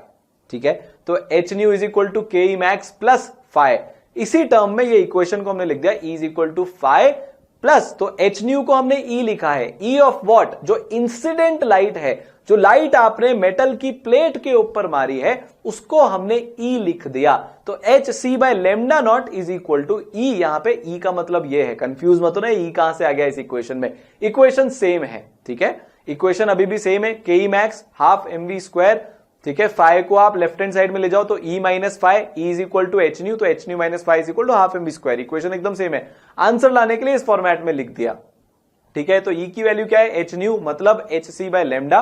ठीक है ना। फाइव की वैल्यू कितनी है, फाइव की वैल्यू है अपनी h c by lambda naught के बराबर, है ना, क्योंकि फाइव किसके बराबर होता है, एच न्यू नॉट के बराबर। ये अच्छी चीज है जो हमको इस क्वेश्चन से सीखने को मिली है। देखो, अगर मान लो मेरे को किसी भी उसके लिए थ्रेशोल्ड फ्रीक्वेंसी निकालनी है और मेरे को सिर्फ वर्क फंक्शन दे रखा है, क्या मैं थ्रेशोल्ड फ्रीक्वेंसी निकाल सकता हूं क्या? हाँ, थ्रेशोल्ड फ्रीक्वेंसी कौन सी फ्रीक्वेंसी होती है, जो वर्क फंक्शन जितनी एनर्जी दे दे, जस्ट इतनी एनर्जी दे दे कि वर्क फंक्शन क्रॉस हो जाए। तो थ्रेशोल्ड फ्रीक्वेंसी निकालने के लिए के ई मैक्स को 0 पुट कर दो, तो threshold frequency H new not, ठीक है, तो वो किसके बराबर होती है, फाइव के बराबर होती है। हमने यहां पे वही यूज कर लिया, तो h c by lambda is equal to h c by lambda naught plus half M we square. अब ये क्वेश्चन बहुत इजी हो गया है। वी स्क्वायर किसके बराबर आ जाएगा, 2hc by m, 1 upon lambda minus 1 upon lambda naught. थोड़ी बहुत कारीगरी करोगे, थोड़ी बहुत चीजें इधर उधर करोगे तो आपके वैसे आ जाएगा, वी फाइनली आ जाएगा under root 2hc by m into 1 by lambda minus 1 by lambda naught. इस क्वेश्चन में अगर आप फंसोगे, जैसे अगर किसी ने पॉज करके किया होगा तो उसको यह समझ में नहीं आएगा कि यार ये मैं लेमडा नॉट वाली टर्म कहां से लाऊं, बाकी सब बहुत सिंपल है। तो लेमडा नॉट वाली टर्म हमेशा फाइव से आएगी, या न्यू नॉट वाली टर्म हमेशा फाइव से आएगी। ठीक है, क्लियर है, आगे चले। तो v इज इक्वल टू मेरा फाइनल आंसर आ जाएगा जो मेरा गिवन फॉर्मेट में है, 2hc by m lambda naught minus lambda upon lambda lambda naught. तो आंसर क्या आ जाएगा मेरा भाई, आंसर में हो जाएगा 1। ठीक है, आगे चले। तो एक फ्रीक्वेंसी सर्टेन डिपेंडेंट है जो नेचर ऑफ मेटल पे डिपेंड करती है, जिसके नीचे फोटो इलेक्ट्रिक इफेक्ट ऑब्जर्व नहीं होता। अब हम समझते हैं कि यार I1, I2, I3 में अलग अलग ग्राफ क्यों आ रहे हैं। सबसे पहले मैं आपको यह बता दूं कि I1 is more than I2 is more than I3। जब हम बोलते हैं लाइट की इंटेंसिटी, फोटो इलेक्ट्रिक इफेक्ट की जब हम बात करें तो हमारा क्या मतलब होता है, सर आपने बताया था कि intensity is directly proportional to number of photons. इसका मतलब जब हम इंटेंसिटी बढ़ा रहे हैं तो नंबर ऑफ फोटॉन्स बढ़ रहे हैं। वापस से बोलता हूं, ध्यान से सुनना, कान खोल के सुनो, हाँ या ना तो बोल, सोना मत। जैसे जैसे इंटेंसिटी बढ़ रही है नंबर ऑफ फोटॉन्स बढ़ रहे हैं, इंटेंसिटी बढ़ रही है फोटॉन्स बढ़ रहे हैं, इंटेंसिटी बढ़ रही है फोटॉन्स बढ़ रहे हैं, इंटेंसिटी बढ़ रही है फोटॉन्स बढ़ रहे हैं। इसका मतलब जो I1 वाला ग्राफ है उसमें फोटॉन्स ज्यादा हैं, I2 वाले में थोड़े कम है, I3 वाले में थोड़े और कम है। फ्रीक्वेंसी सब में सेम है, फ्रीक्वेंसी हम सेम तरीके से वैरी कर रहे हैं, but at any given frequency I1 का करंट I2 से ज्यादा है, I2 का करंट I3 से ज्यादा है। ये आपको साफ साफ दिख रहा है। अगर मैं एक लाइन ड्रॉ करूं कोई भी एक गिवन फ्रीक्वेंसी न्यू पर, तो आप देखोगे कि उस लाइन में इस तरीके से क्या हो रहा है भैया, I1 का करंट मैक्सिमम आ रहा है, I2 का करंट उससे कम आ रहा है, I3 का करंट उससे कम आ रहा है। तो हमको यह बात समझ में आ रही है कि जैसे जैसे इंटेंसिटी बढ़ाएंगे करंट बढ़ेगा। तो सबसे पहला की पॉइंट जो आपको अपनी कॉपी में लिखना है वो यह है कि फोटो इलेक्ट्रिक करंट बढ़ता है जब इंटेंसिटी बढ़ती है। अभी इसका क्यों पे भी जाएंगे, देखो ई सरल में हर चीज का एक्सप्लेनेशन, हर चीज का लॉजिक मिलेगा, पर पहले लिख के अपने दिमाग में डाल लें, फिर समझेंगे तो आनंद आएगा। ठीक है, तो हमने क्या सीखा कि जैसे जैसे इंटेंसिटी बढ़ा रहे हैं वैसे वैसे करंट बढ़ रहा है। इंटेंसिटी बढ़ाने पर करंट बढ़ता है, इंटेंसिटी बढ़ाने पर करंट बढ़ता है, बढ़ रहा है, दिख रहा है। अब ऐसा क्यों हो रहा है बताओ जरा, आ जाओ मैदान में। अबे तो समझो ना, इंटेंसिटी बढ़ाई, नंबर ऑफ फोटॉन्स बढ़ाए, नंबर ऑफ फोटॉन्स बढ़ाए तो वो ज्यादा इलेक्ट्रॉन्स को हिट करेंगे। सर बहुत नेचुरल सी बात है, सिंपल बात है, सही बोल रहे हो आप। जैसे जैसे जैसे जैसे जैसे जैसे जैसे जैसे जैसे जैसे जैसे जैसे जैसे जैसे मैं नंबर ऑफ फोटॉन्स बढ़ा रहा हूं तो वो ज्यादा फोटॉन ज्यादा इलेक्ट्रॉन्स को हिट करेंगे, तो ज्यादा इलेक्ट्रॉन्स मेटल को छोड़ के बाहर निकलेंगे, मतलब ज्यादा चार्ज बाहर निकल रहा है। यार जितने इलेक्ट्रॉन्स उन पे उतना ही चार्ज, तो जितने ज्यादा इलेक्ट्रॉन बाहर निकलेंगे उतना ही ज्यादा चार्ज बाहर निकलेगा कि नहीं निकलेगा? सर निकलेगा। तो Q बाय टी, तो क्या Q की वैल्यू बढ़ गई? क्या बढ़ गई? तो Q की वैल्यू बढ़ेगी तो Q बाय टी की वैल्यू भी बढ़ेगी क्या? क्योंकि T तो दोनों के लिए सेम है, क्योंकि सबकी काइनेटिक एनर्जी तो बराबर है, क्योंकि वो तो सिर्फ फ्रीक्वेंसी पे डिपेंड करती है। तो इसका मतलब इंटेंसिटी बढ़ाने पर ओवरऑल चार्ज की वैल्यू बढ़ जाती है। टाइम की वैल्यू उतनी है पर चार्ज की वैल्यू बढ़ गई, न्यूमरेटर बढ़ गया। तो न्यूमरेटर अगर बढ़ेगा तो ओवरऑल क्वांटिटी भी बढ़ेगी। तो इसीलिए इंटेंसिटी बढ़ाने से नंबर ऑफ फोटॉन्स बढ़ते हैं, नंबर ऑफ फोटॉन्स बढ़ने से नंबर ऑफ इलेक्ट्रॉन्स जो बाहर आ रहे हैं, फोटो इलेक्ट्रॉन्स, उनकी संख्या बढ़ जाती है, जिसके कारण चार्ज बढ़ जाता है, जिसके कारण Q बाय टी मतलब करंट बढ़ जाता है। और वो ही आपको यहां पे दिख रहा है। तो समझ में आई? तो जब I1 greater than I2 greater than I3 तो फोटो करंट भी IP1 greater than IP2 greater than IP3। ये पहला है जहां से सवाल आता है, क्वांटिटेटिवली याद कर लिया, क्वालिटेटिवली समझ लिया। आगे चलें। बिल्कुल आई बात समझ में, बहुत सिंपल है। तो चलो आगे बढ़ते हैं। और अब दो बहुत मजेदार और लास्ट कॉन्सेप्ट्स हम फोटो इलेक्ट्रिक इफेक्ट के पढ़ने वाले हैं। तो जो पहला इफेक्ट है, पहला इफेक्ट तो नहीं मतलब हाँ, इसके एप्लीकेशंस आप समझ लो या इसकी अच्छी चीजें समझ लो, उसको हम बोलते हैं स्टॉपिंग पोटेंशियल। ठीक है, हम एक ऐसे पोटेंशियल की बात करने वाले हैं जो किसी को स्टॉप करने वाला है, रोकने वाला है कि ए थांबा, रुक जा भैया। किसको रोकने वाला है, क्या रोकने वाला है, चलिए समझते हैं। ठीक है, 10वीं कक्षा में पोटेंशियल वगैरह शब्द शायद आपने सुने होंगे। ठीक है, तो शुरू करें। देखो हमने क्या देखा कि जब हम लाइट मारते हैं इस तरीके से, जब एक फोटोन आता है मेटल प्लेट को स्ट्राइक करता है तो इलेक्ट्रॉन निकल के सामने वाली प्लेट पे जाता है। ये हम सबको पता है। वापस से अपन इसको देख लेते हैं। ये आया फोटोन, इलेक्ट्रॉन सामने गया। अब जो राइट हैंड साइड वाली प्लेट है, जनरली उस प्लेट पर हम एक पॉजिटिव चार्ज रखते हैं, कुछ इस तरीके से, अभी आपको दिखाता हूं। ठीक है, उस पर हम ऐसे पॉजिटिव चार्ज रखते हैं, और जो लेफ्ट हैंड साइड वाली प्लेट है उस पर हम एक नेगेटिव चार्ज रखते हैं। इससे होता क्या है कि अब जो फोटो इलेक्ट्रॉन निकलेगा उसकी निकलने के बाद स्पीड बढ़ेगी। भाई वो के मैक्स के साथ निकला, उसके बाद वो और तेजी से सामने वाली प्लेट की तरफ जाएगा, क्योंकि सामने एक पॉजिटिव चार्ज है जो उसको अट्रैक्ट कर रहा है, जो उसको क्या कर रहा है, जो उसको अट्रैक्ट कर रहा है।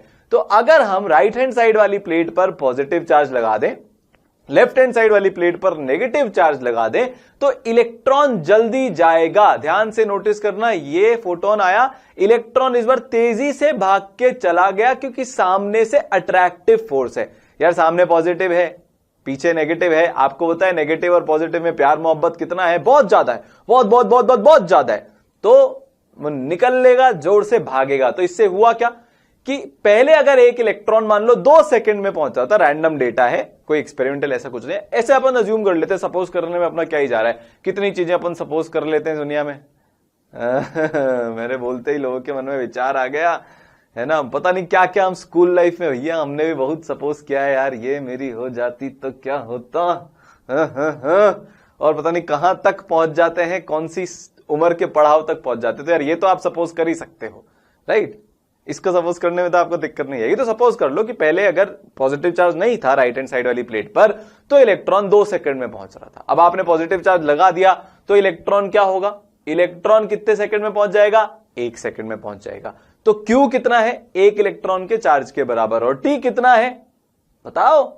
सर 2 सेकंड की जगह 1 सेकंड हो गया है, तो क्या करंट बढ़ जाएगा क्या? हाँ करंट बढ़ जाएगा। करंट बढ़ जाएगा क्या? करंट बढ़ जाएगा। तो हमने सामने वाली प्लेट पर पॉजिटिव चार्ज लगाया तो इलेक्ट्रॉन तेजी से भाग गया, तो करंट बढ़ जाएगा। मान लो मैं इस पॉजिटिव चार्ज को डबल कर दूं तो इलेक्ट्रॉन देखना है फसाक सर दिखाई नहीं, अबे तो सामने पॉजिटिव चार्ज इतना हो गया कि इलेक्ट्रॉन बहुत तेजी से भाग रहा है, जैसे मैं बहुत तेजी से बोल रहा हूं राजधानी की स्पीड पर, शताब्दी की स्पीड पर, ये मेरा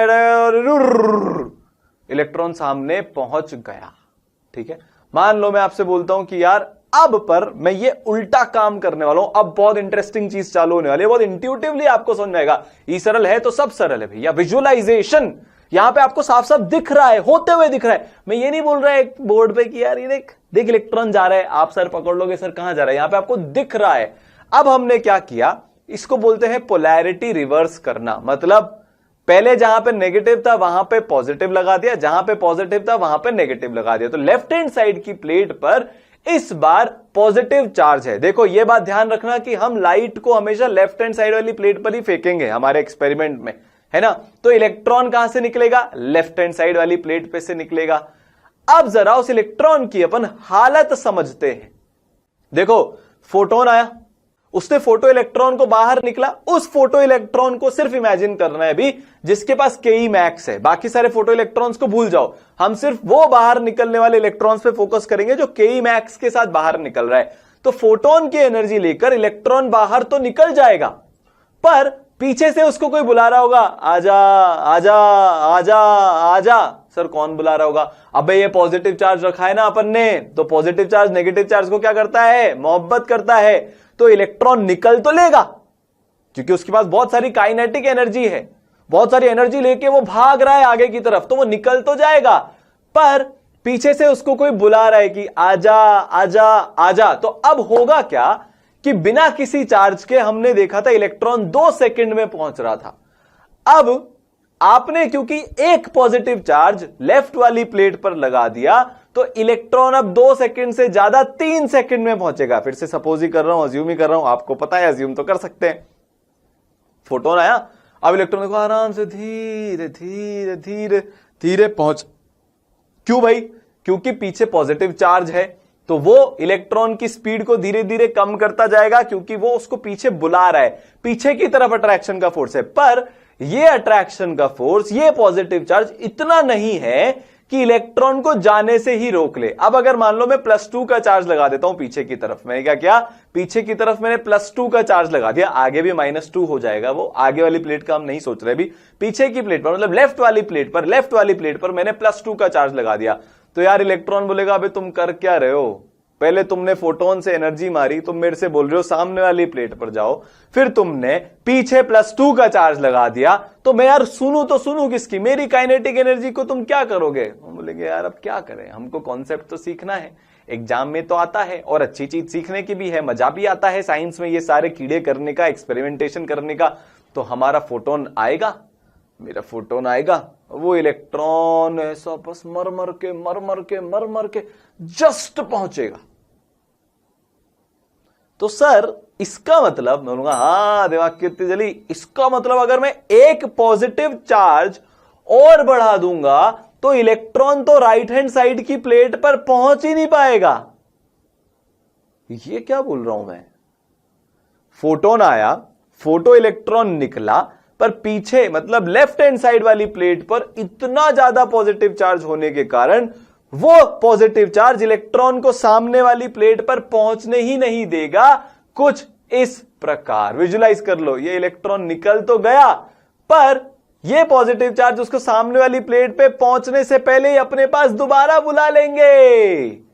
इसका मतलब अगर अब मैं इस एक्सपेरिमेंट में करंट नापूंगा तो सामने तो कोई इलेक्ट्रॉन पहुंचा ही नहीं, जिसके पास मैक्सिमम काइनेटिक एनर्जी थी उसी को आपने रोक लिया, तो बेचारे भापड़े दूसरे इलेक्ट्रॉन जिनके पास मैक्सिमम काइनेटिक एनर्जी से कम है वो तो पहुंच ही नहीं पाएंगे। तो इसका मतलब अगर हम एक रिवर्स पोटेंशियल लगा दे, रिवर्स पोटेंशियल मतलब लेफ्ट हैंड साइड वाली प्लेट पर पॉजिटिव चार्ज और राइट हैंड साइड वाली प्लेट पर नेगेटिव चार्ज। नॉर्मल पोटेंशियल तो क्या है कि राइट हैंड साइड वाली प्लेट पर हमने पॉजिटिव चार्ज लगाया, इलेक्ट्रॉन तेजी से और ज्यादा भाग गया, करंट बढ़ गया। पर अगर हम इसका उल्टा कर दें, जैसा हमने अभी एक्सपेरिमेंटेशन करके किया कि लेफ्ट हैंड साइड वाली प्लेट पर हमने पॉजिटिव चार्ज लगा दिया, जिसको एक रिवर्स पोटेंशियल बोला जाता है, तो हम करंट को जीरो कर सकते हैं। कोई चार्ज सामने वाली प्लेट पे पहुंचेगा ही नहीं, तो Q की वैल्यू हो गई 0, तो करंट भी हो जाएगा 0। तो फोटो इलेक्ट्रिक इफेक्ट तो हुआ पर फिर भी करंट 0 आया, इसको बोला जाता है स्टॉपिंग पोटेंशियल, करंट को स्टॉप करने के लिए आपने जो रिवर्स में पोटेंशियल लगाया उसको बोला जाता है स्टॉपिंग पोटेंशियल। आया समझ में? क्लियर हो गया? पूरा विजुलाइज हो गया?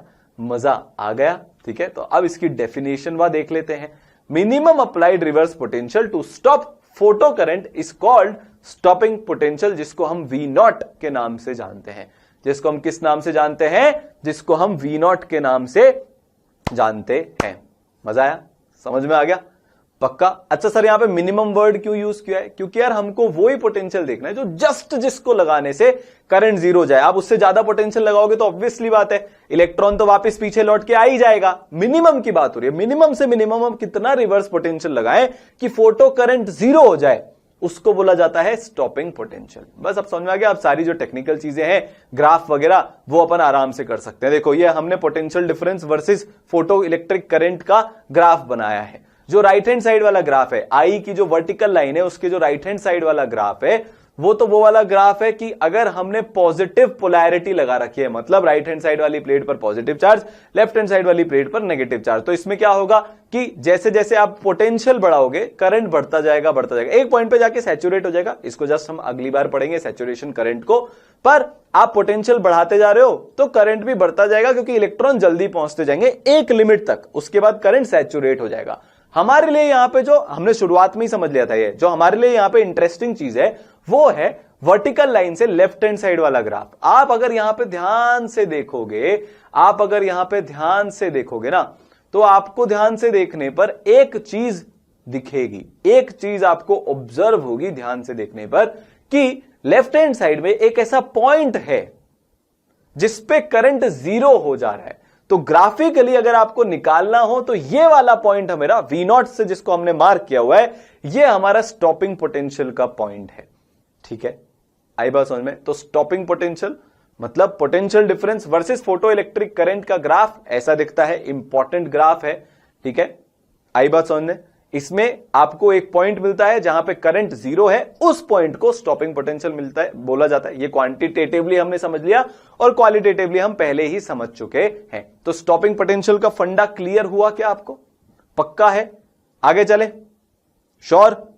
अब सर अगर मान लो हमको मैथमेटिकली निकालना हो कि स्टॉपिंग पोटेंशियल किसके बराबर होगा, तो क्या हम कैलकुलेट कर सकते हैं क्या?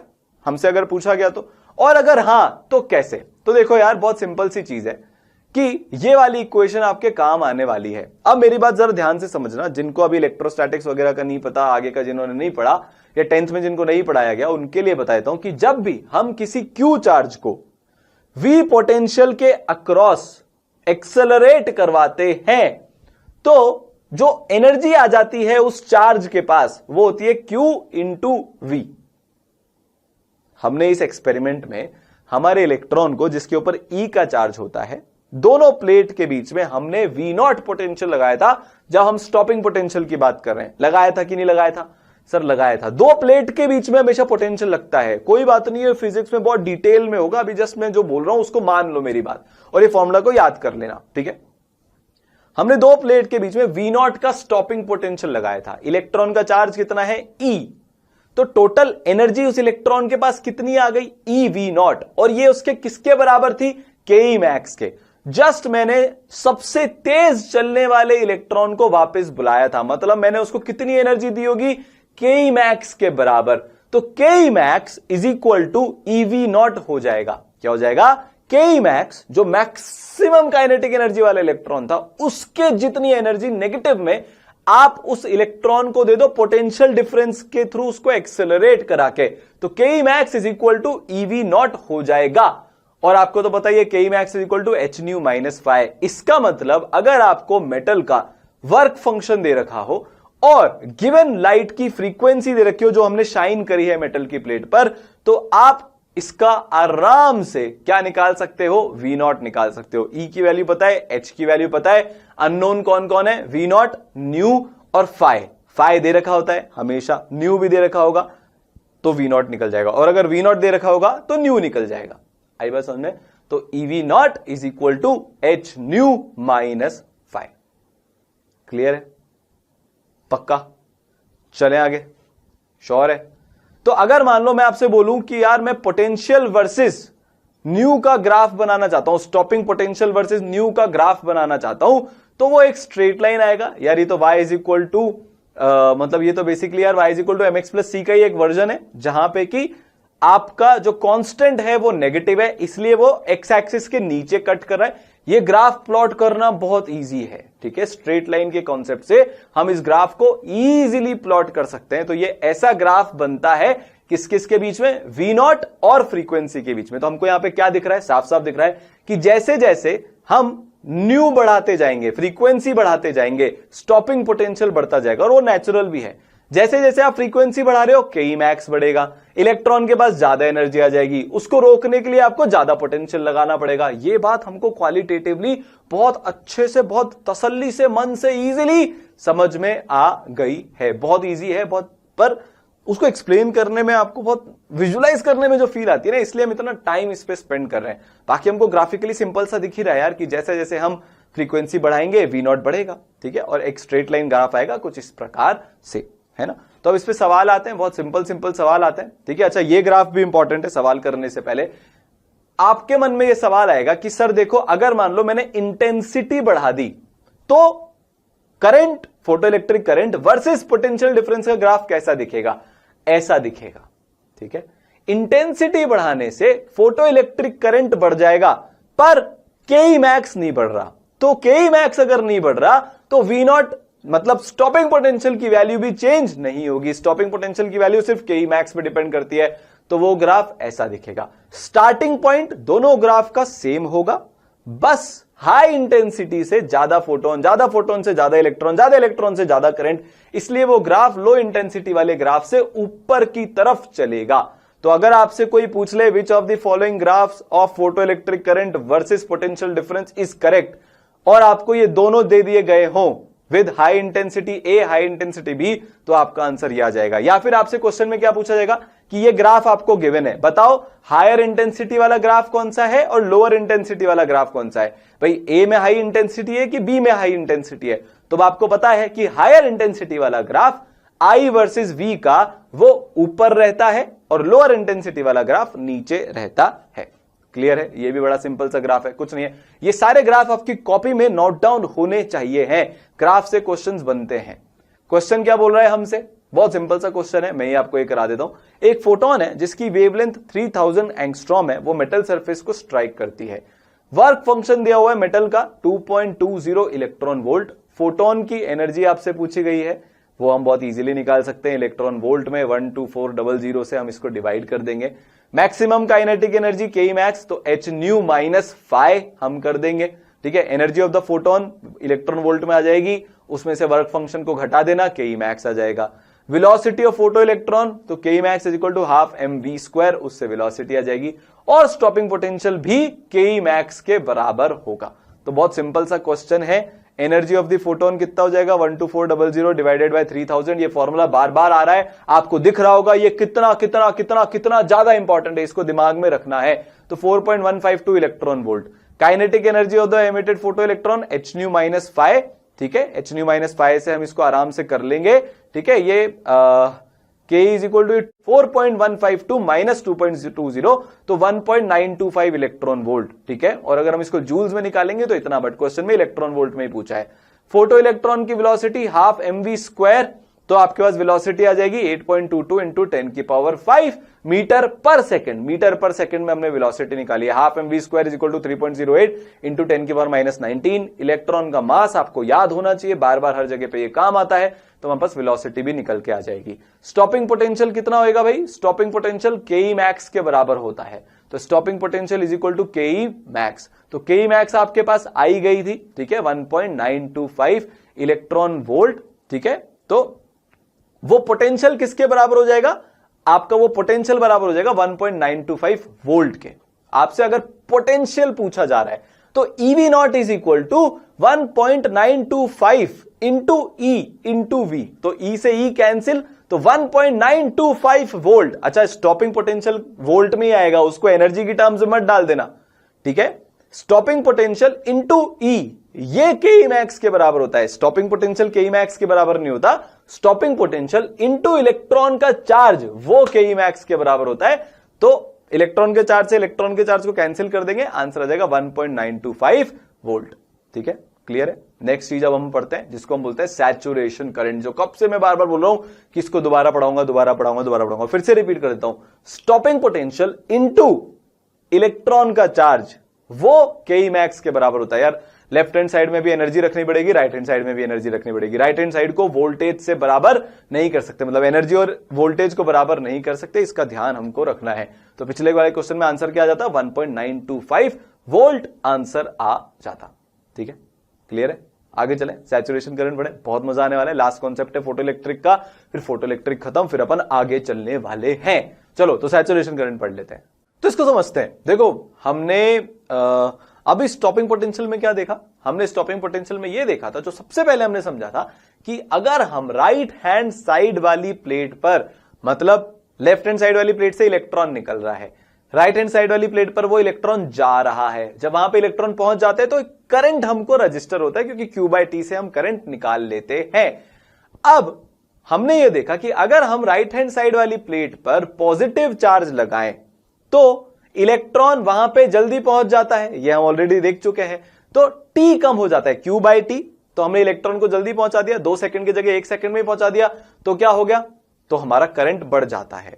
तो अगर मान लो मैं सामने वाली प्लेट पर पॉजिटिव चार्ज बढ़ाता जाऊं, मतलब पोटेंशियल बढ़ाता जाऊं, देखो हमने ये ग्राफ देखा था, ये वाला ग्राफ आप देखो, ए हो या बी हो, एक पॉइंट पर जाकर करंट सैचुरेट हो रहा है। आप कितना भी पोटेंशियल उसके बाद बढ़ा रो, करंट बढ़ नहीं रहा है। इनिशियली V बढ़ाने पर करंट बढ़ रहा है, V बढ़ाने पर I बढ़ रहा है, पर एक पॉइंट के बाद आप कितना भी पोटेंशियल बढ़ा लो, करंट नहीं बढ़ रहा है। तो ये जो करंट है, जो कांस्टेंट हो गया है एक पर्टिकुलर पोटेंशियल के बाद, उसको सैचुरेशन करंट बोला जाता है। अब ये सैचुरेशन करंट आ क्यों रहा है, ये हमको क्वालिटेटिवली समझना है, उसको हम क्वालिटेटिवली समझते हैं। देखो ये वापस से मैंने V वर्सेस I का ग्राफ बनाया है, ये ग्राफ ऐसा दिखता है। आप यहां पे देखोगे इंटेंसिटी वेरी करने पर करंट बढ़ रहा है, वो हमको समझ में आ रहा है, पर हर एक सिंगल ग्राफ एक पॉइंट पर जाकर करंट के रिस्पेक्ट में कांस्टेंट हो रहा है, मतलब करंट का सैचुरेशन आता जा रहा है। तो इसको भी अपन विजुलाइज करेंगे, ऑब्वियस सी बात है, विजुलाइज करके हम हर चीज को समझते हैं। देखो ये मेरे 2 इलेक्ट्रॉन यहां पहुंच गए, लेट से कि एक इलेक्ट्रॉन 1 सेकंड में पहुंचा, दूसरा इलेक्ट्रॉन 2 सेकंड में पहुंचा, तो टोटल करंट कितना आ गया, 1 इलेक्ट्रॉन पर सेकंड का करंट आ गया, क्योंकि 2 सेकंड में 2 इलेक्ट्रॉन पहुंचे। चलो आगे बढ़ते हैं। अब हम पोटेंशियल बढ़ाने वाले हैं, मतलब सामने वाली प्लेट पर हमने पॉजिटिव चार्ज लगा दिया, तो इलेक्ट्रॉन अब जल्दी पहुंच जाएंगे। एक इलेक्ट्रॉन आधे सेकंड में पहुंच गया, दूसरा इलेक्ट्रॉन 1 सेकंड में पहुंच गया, तो 1 सेकंड में कितने इलेक्ट्रॉन पहुंचे, सर 2 इलेक्ट्रॉन पहुंचे, तो करंट कितने का हो गया, 2 इलेक्ट्रॉन पर सेकंड का हो गया। अब हम क्या करते हैं साहब, हम और ज्यादा पोटेंशियल बढ़ा देते हैं। भाई इंटेंसिटी हमारे पास इतनी है, इतने ही फोटोन है कि 2 इलेक्ट्रॉन निकल पाए, सेम इंटेंसिटी पे हम पोटेंशियल बढ़ाते जा रहे हैं। तो अब एक इलेक्ट्रॉन तो 1/4 सेकंड में पहुंच गया, एक इलेक्ट्रॉन आधे सेकंड में पहुंच गया, तो 1 सेकंड में कितने इलेक्ट्रॉन पहुंचे, 2 ही पहुंचे, तो 2 इलेक्ट्रॉन पर सेकंड का ही करंट आया। आपको फील आई क्या हुआ, वापस चले इसको वापस देखना चाहोगे कि हुआ क्या। अब ध्यान से सुनना, हमने सेटअप क्या किया कि इनिशियली हमने कुछ भी positive charge right hand side वाली प्लेट पर नहीं लगा रखा था। तो पहला इलेक्ट्रॉन, 2 इलेक्ट्रॉन लिए, एक के मैक्स के साथ चल रहा है, एक उसकी कम एनर्जी के साथ चल रहा है, तो जो के मैक्स के साथ चल रहा है वो 1 सेकंड में पहुंच गया, जो उससे कम पे चल रहा है वो 2 सेकंड में पहुंच गया। भाई हमने सिर्फ 2 ही फोटोन लिए, हमारी इंटेंसिटी इतनी सी है कि हमारे पास 2 ही फोटोन थे, हम उसके करेस्पॉन्डिंग सैचुरेशन करंट को समझने की कोशिश कर रहे हैं। तो एक इलेक्ट्रॉन 2 सेकंड में पहुंच गया, दूसरा इलेक्ट्रॉन 1 सेकंड में पहुंच गया, तो 1 सेकंड में कितने इलेक्ट्रॉन पहुंचे, एक ही इलेक्ट्रॉन पहुंचा 1 सेकंड में, जो पहली बार 1 सेकंड में पहुंच गया वो एक ही इलेक्ट्रॉन पहुंचा, तो करंट कितने का हो गया, 1 इलेक्ट्रॉन पर सेकंड का करंट हो गया। हमको बात समझ में आई। फिर हमने पॉजिटिव चार्ज लगा दिया सामने, तो जो 1 सेकंड में इलेक्ट्रॉन पहुंच रहा था वो अब जल्दी पहुंच जाएगा, तो वो तो आधे सेकंड में पहुंच गया, और जो 2 सेकंड में इलेक्ट्रॉन पहुंच रहा था वो 1 सेकंड में ही पहुंच गया। तो 1 सेकंड में कितने इलेक्ट्रॉन पहुंचे, भाई दोनों इलेक्ट्रॉन्स पहुंच गए, जो 1 सेकंड में पहुंचा और जो आधे सेकंड में पहुंचा, दोनों ही तो 1 सेकंड में पहुंच गए, तो 2 इलेक्ट्रॉन्स पर 1 सेकंड का करंट हो गया। मैंने और पॉजिटिव पोटेंशियल बढ़ा दिया, और पॉजिटिव पोटेंशियल बढ़ा दिया, तो हुआ क्या, और पॉजिटिव पोटेंशियल बढ़ाने से जो पहले इलेक्ट्रॉन आधे सेकंड में पहुंच रहा था, जिसके पास के मैक्स था, वो 1/4 सेकंड में ही पहुंच गया, और जो इलेक्ट्रॉन 1 सेकंड में पहुंच रहा था वो 1/2 सेकंड में पहुंच गया। इसके बाद इलेक्ट्रॉन्स ही नहीं है, क्योंकि हमारे पास 1 सेकंड में 2 ही फोटोन आ रहे हैं, अगले फोटोन 1 सेकंड के बाद आएंगे। तो 1 सेकंड में कितने इलेक्ट्रॉन सामने वाली प्लेट पे पहुंचे? 2 पहुंचे। कितना सेकंड टोटल टाइम बीत गया? 1 सेकंड टाइम बीत गया। इसका मतलब अगर मैं पोटेंशियल बढ़ाता जा रहा हूं तो एक पॉइंट ऐसा आएगा जहां पे जितने इलेक्ट्रॉन्स पहुंचने थे टाइम टी में उतने पहुंच जाएंगे ऑलरेडी, तो उसको बोलते हैं सैचुरेशन करंट। ठीक है, तो आप वापस से देख सकते हो, पहला इलेक्ट्रॉन 1 सेकंड में, दूसरा 2 सेकंड में, तो करंट 1 इलेक्ट्रॉन पर सेकंड का आ जाएगा। वापस से इसको अपन देख रहे हो, बहुत सिंपल है, 1 सेकंड में 1 ही इलेक्ट्रॉन पहुंच पाया। फिर मैंने क्या किया, राइट हैंड साइड वाली प्लेट पर आप देखना, अभी मैं पॉजिटिव चार्ज लगा दूंगा, तो मैंने एक पोटेंशियल अप्लाई कर दिया, पॉजिटिव पोटेंशियल अप्लाई कर दिया, तो अब इलेक्ट्रॉन्स जल्दी पहुंच जाएंगे। तो अब 1 सेकंड में 2 इलेक्ट्रॉन पहुंच गए, तो मेरा करंट 2 इलेक्ट्रॉन पर सेकंड का आ गया। अब नोटिस करने की बात यह कि इससे ज्यादा पोटेंशियल बढ़ाने पर क्या होगा, उसको ऑब्जर्व कर लेते हैं। अब मैंने राइट हैंड साइड वाली प्लेट पर उठा के +2 का चार्ज लगा दिया। लगाओ भाई +2 का चार्ज, ये लग गया +2 का चार्ज। अब इलेक्ट्रॉन फटाक से ही पहुंच गए, दोनों इलेक्ट्रॉन 1 सेकंड के अंदर अंदर पहुंच गए। 1 सेकंड में अभी भी कितने इलेक्ट्रॉन पहुंचे? 2, तो 2 इलेक्ट्रॉन पर सेकंड का ही करंट आया। तो समझने वाली बात यह है कि करंट सैचुरेट हो जाता है एक पोटेंशियल के बाद। ठीक है, इसका कोई फॉर्मूला वगैरह नहीं है, इसकी कैलकुलेशन वगैरह नहीं होती है, सिर्फ हमको यह समझ में आना चाहिए सैचुरेशन करंट क्या है और इसका ग्राफ कैसा है। वापस यहां पे भी इस ग्राफ में जो ऊपर है ग्राफ, उसकी इंटेंसिटी ज्यादा है। तो फोटो इलेक्ट्रिक इफेक्ट में हमने 3 चीजें सीखी मेजरली, अब हम समराइज कर रहे हैं कि इलेक्ट्रॉन इंस्टेंटेनियसली बाहर आ जाते हैं, इंटेंसिटी बढ़ाने पर करंट बढ़ जाता है, but kinetic energy individual photo electron की नहीं बढ़ती, वो उतनी की उतनी ही रहती है। और तीसरी चीज, एक ऐसी फ्रीक्वेंसी है जिसको हम थ्रेशोल्ड फ्रीक्वेंसी बोलते हैं, जिसके नीचे लाइट मारने पर, जिस फ्रीक्वेंसी से कम फ्रीक्वेंसी की इलेक्ट्रोमैग्नेटिक रेडिएशन उस प्लेट पे शाइन कराने पर, मारने पर इलेक्ट्रॉन्स बाहर नहीं आएंगे। अब फोटो इलेक्ट्रिक इफेक्ट के लिए आइंस्टाइन को, अब हम थोड़ा सा अच्छा साइंस बेस्ड डिस्कशन कर रहे हैं, इसका कोर्स से कोई लेना देना नहीं है, बट मेरा ये मन है कि यार आप लोग इस चीज को अप्रिशिएट करो, एंजॉय करो, एक फील लो कि यार साइंस इतनी अमेजिंग क्यों है। अब ध्यान से सुनना, 2 धड़ हो गए थे, पूरी साइंटिफिक कम्युनिटी के 2 धड़ थे। एक बोल रहा था लाइट वेव है, वेव है, वेव है, वेव है, एक बोल रहा था लाइट पार्टिकल है, पार्टिकल है, पार्टिकल है। आइंस्टाइन साहब ने भी यह प्रूव कर दिया लाइट पार्टिकल है और इसके लिए उनको नोबेल प्राइज भी मिला। तो अब बड़ा कंफ्यूजन हो गया, फोटो इलेक्ट्रिक इफेक्ट ने यह कैसे प्रूव किया लाइट पार्टिकल है, पहले हम उसको समझते हैं। देखो, इसको समझने के लिए सबसे इंपॉर्टेंट पॉइंट यह है कि वेव नेचर ऑफ लाइट यह बोलता है कि मान लो आपके पास एक 10 किलो का एक बॉक्स है, ठीक है, ठीक है, कोई भी एक बॉक्स है, चलो कोई भी एक बॉक्स है, उसको आपको मूव करने के लिए, फ्रिक्शन के अगेंस्ट उसको मूव करने के लिए 10 न्यूटन का फोर्स लगता है। अब आपको यार ये थोड़ा सा इंट्यूशन से पता है कि अगर मैं 10 न्यूटन से कम 5 न्यूटन का फोर्स लगाऊंगा तो वो बॉक्स मूव नहीं करेगा। आप कितनी भी देर तक वो बॉक्स के ऊपर 5 न्यूटन का फोर्स लगा लो, अगर उसको 10 न्यूटन का फोर्स चाहिए मूव करने के लिए तो वो 10 न्यूटन के फोर्स पे ही मूव करेगा। 5 न्यूटन का फोर्स आप चाहे 1 करोड़ साल तक लगा लो, वो बॉक्स मूव नहीं करेगा। अब वेव नेचर ऑफ लाइट क्या बोलता है? वेव नेचर ऑफ लाइट ये बोलता है कि विद टाइम अगर मैं कोई सी भी फ्रीक्वेंसी की लाइट एक इलेक्ट्रॉन को देता रहूंगा तो वो इलेक्ट्रॉन धीरे धीरे धीरे धीरे धीरे धीरे एनर्जी अक्यूमुलेट करता रहेगा, पड़े पड़े पड़े पड़े एनर्जी अक्यूमुलेट करता रहेगा, करता रहेगा, करता रहेगा, और एक पॉइंट पे इतनी एनर्जी इकट्ठी कर लेगा कि वो मेटल को छोड़ के बाहर आ जाए। ये आइंस्टाइन ने गलत प्रूफ कर दिया। आइंस्टाइन ने बोला कि अगर वेव नेचर सही होता लाइट का तो आप कोई सी भी फ्रीक्वेंसी की लाइट उस मेटल की प्लेट पर मार दो, इलेक्ट्रॉन्स कभी ना कभी तो बाहर आ ही जाएंगे, 1 दिन में, 2 दिन में, 1 घंटे में, 2 घंटे में। पर ऐसा कुछ भी नहीं हुआ। इसका मतलब एक पार्टिकल आया, उसके पास उतनी एनर्जी थी, मिनिमम एनर्जी से ज्यादा, थ्रेशोल्ड फ्रीक्वेंसी से ज्यादा फ्रीक्वेंसी पे एक फोटोन आया, वो ही बाहर निकाल सकता है। तो आइंस्टाइन ने बोला पॉइंट नंबर 1 और पॉइंट नंबर 3 के बेसिस पे कि भैया आप गलत सोच रहे हो। एक तो इलेक्ट्रॉन इंस्टेंटेनियसली बाहर आ रहे हैं, इंस्टेंटेनियसली बाहर आ रहे हैं मतलब कि वो लाइट को खा नहीं रहे हैं, वो धीरे धीरे धीरे धीरे वेव नेचर के बेसिस पे लाइट को, एनर्जी को एब्जॉर्ब नहीं कर रहे हैं। उनके पास एक मिनिमम फ्रीक्वेंसी से ज्यादा फ्रीक्वेंसी का फोटोन आया, तुरंत उसने इलेक्ट्रॉन को बाहर निकाल दिया।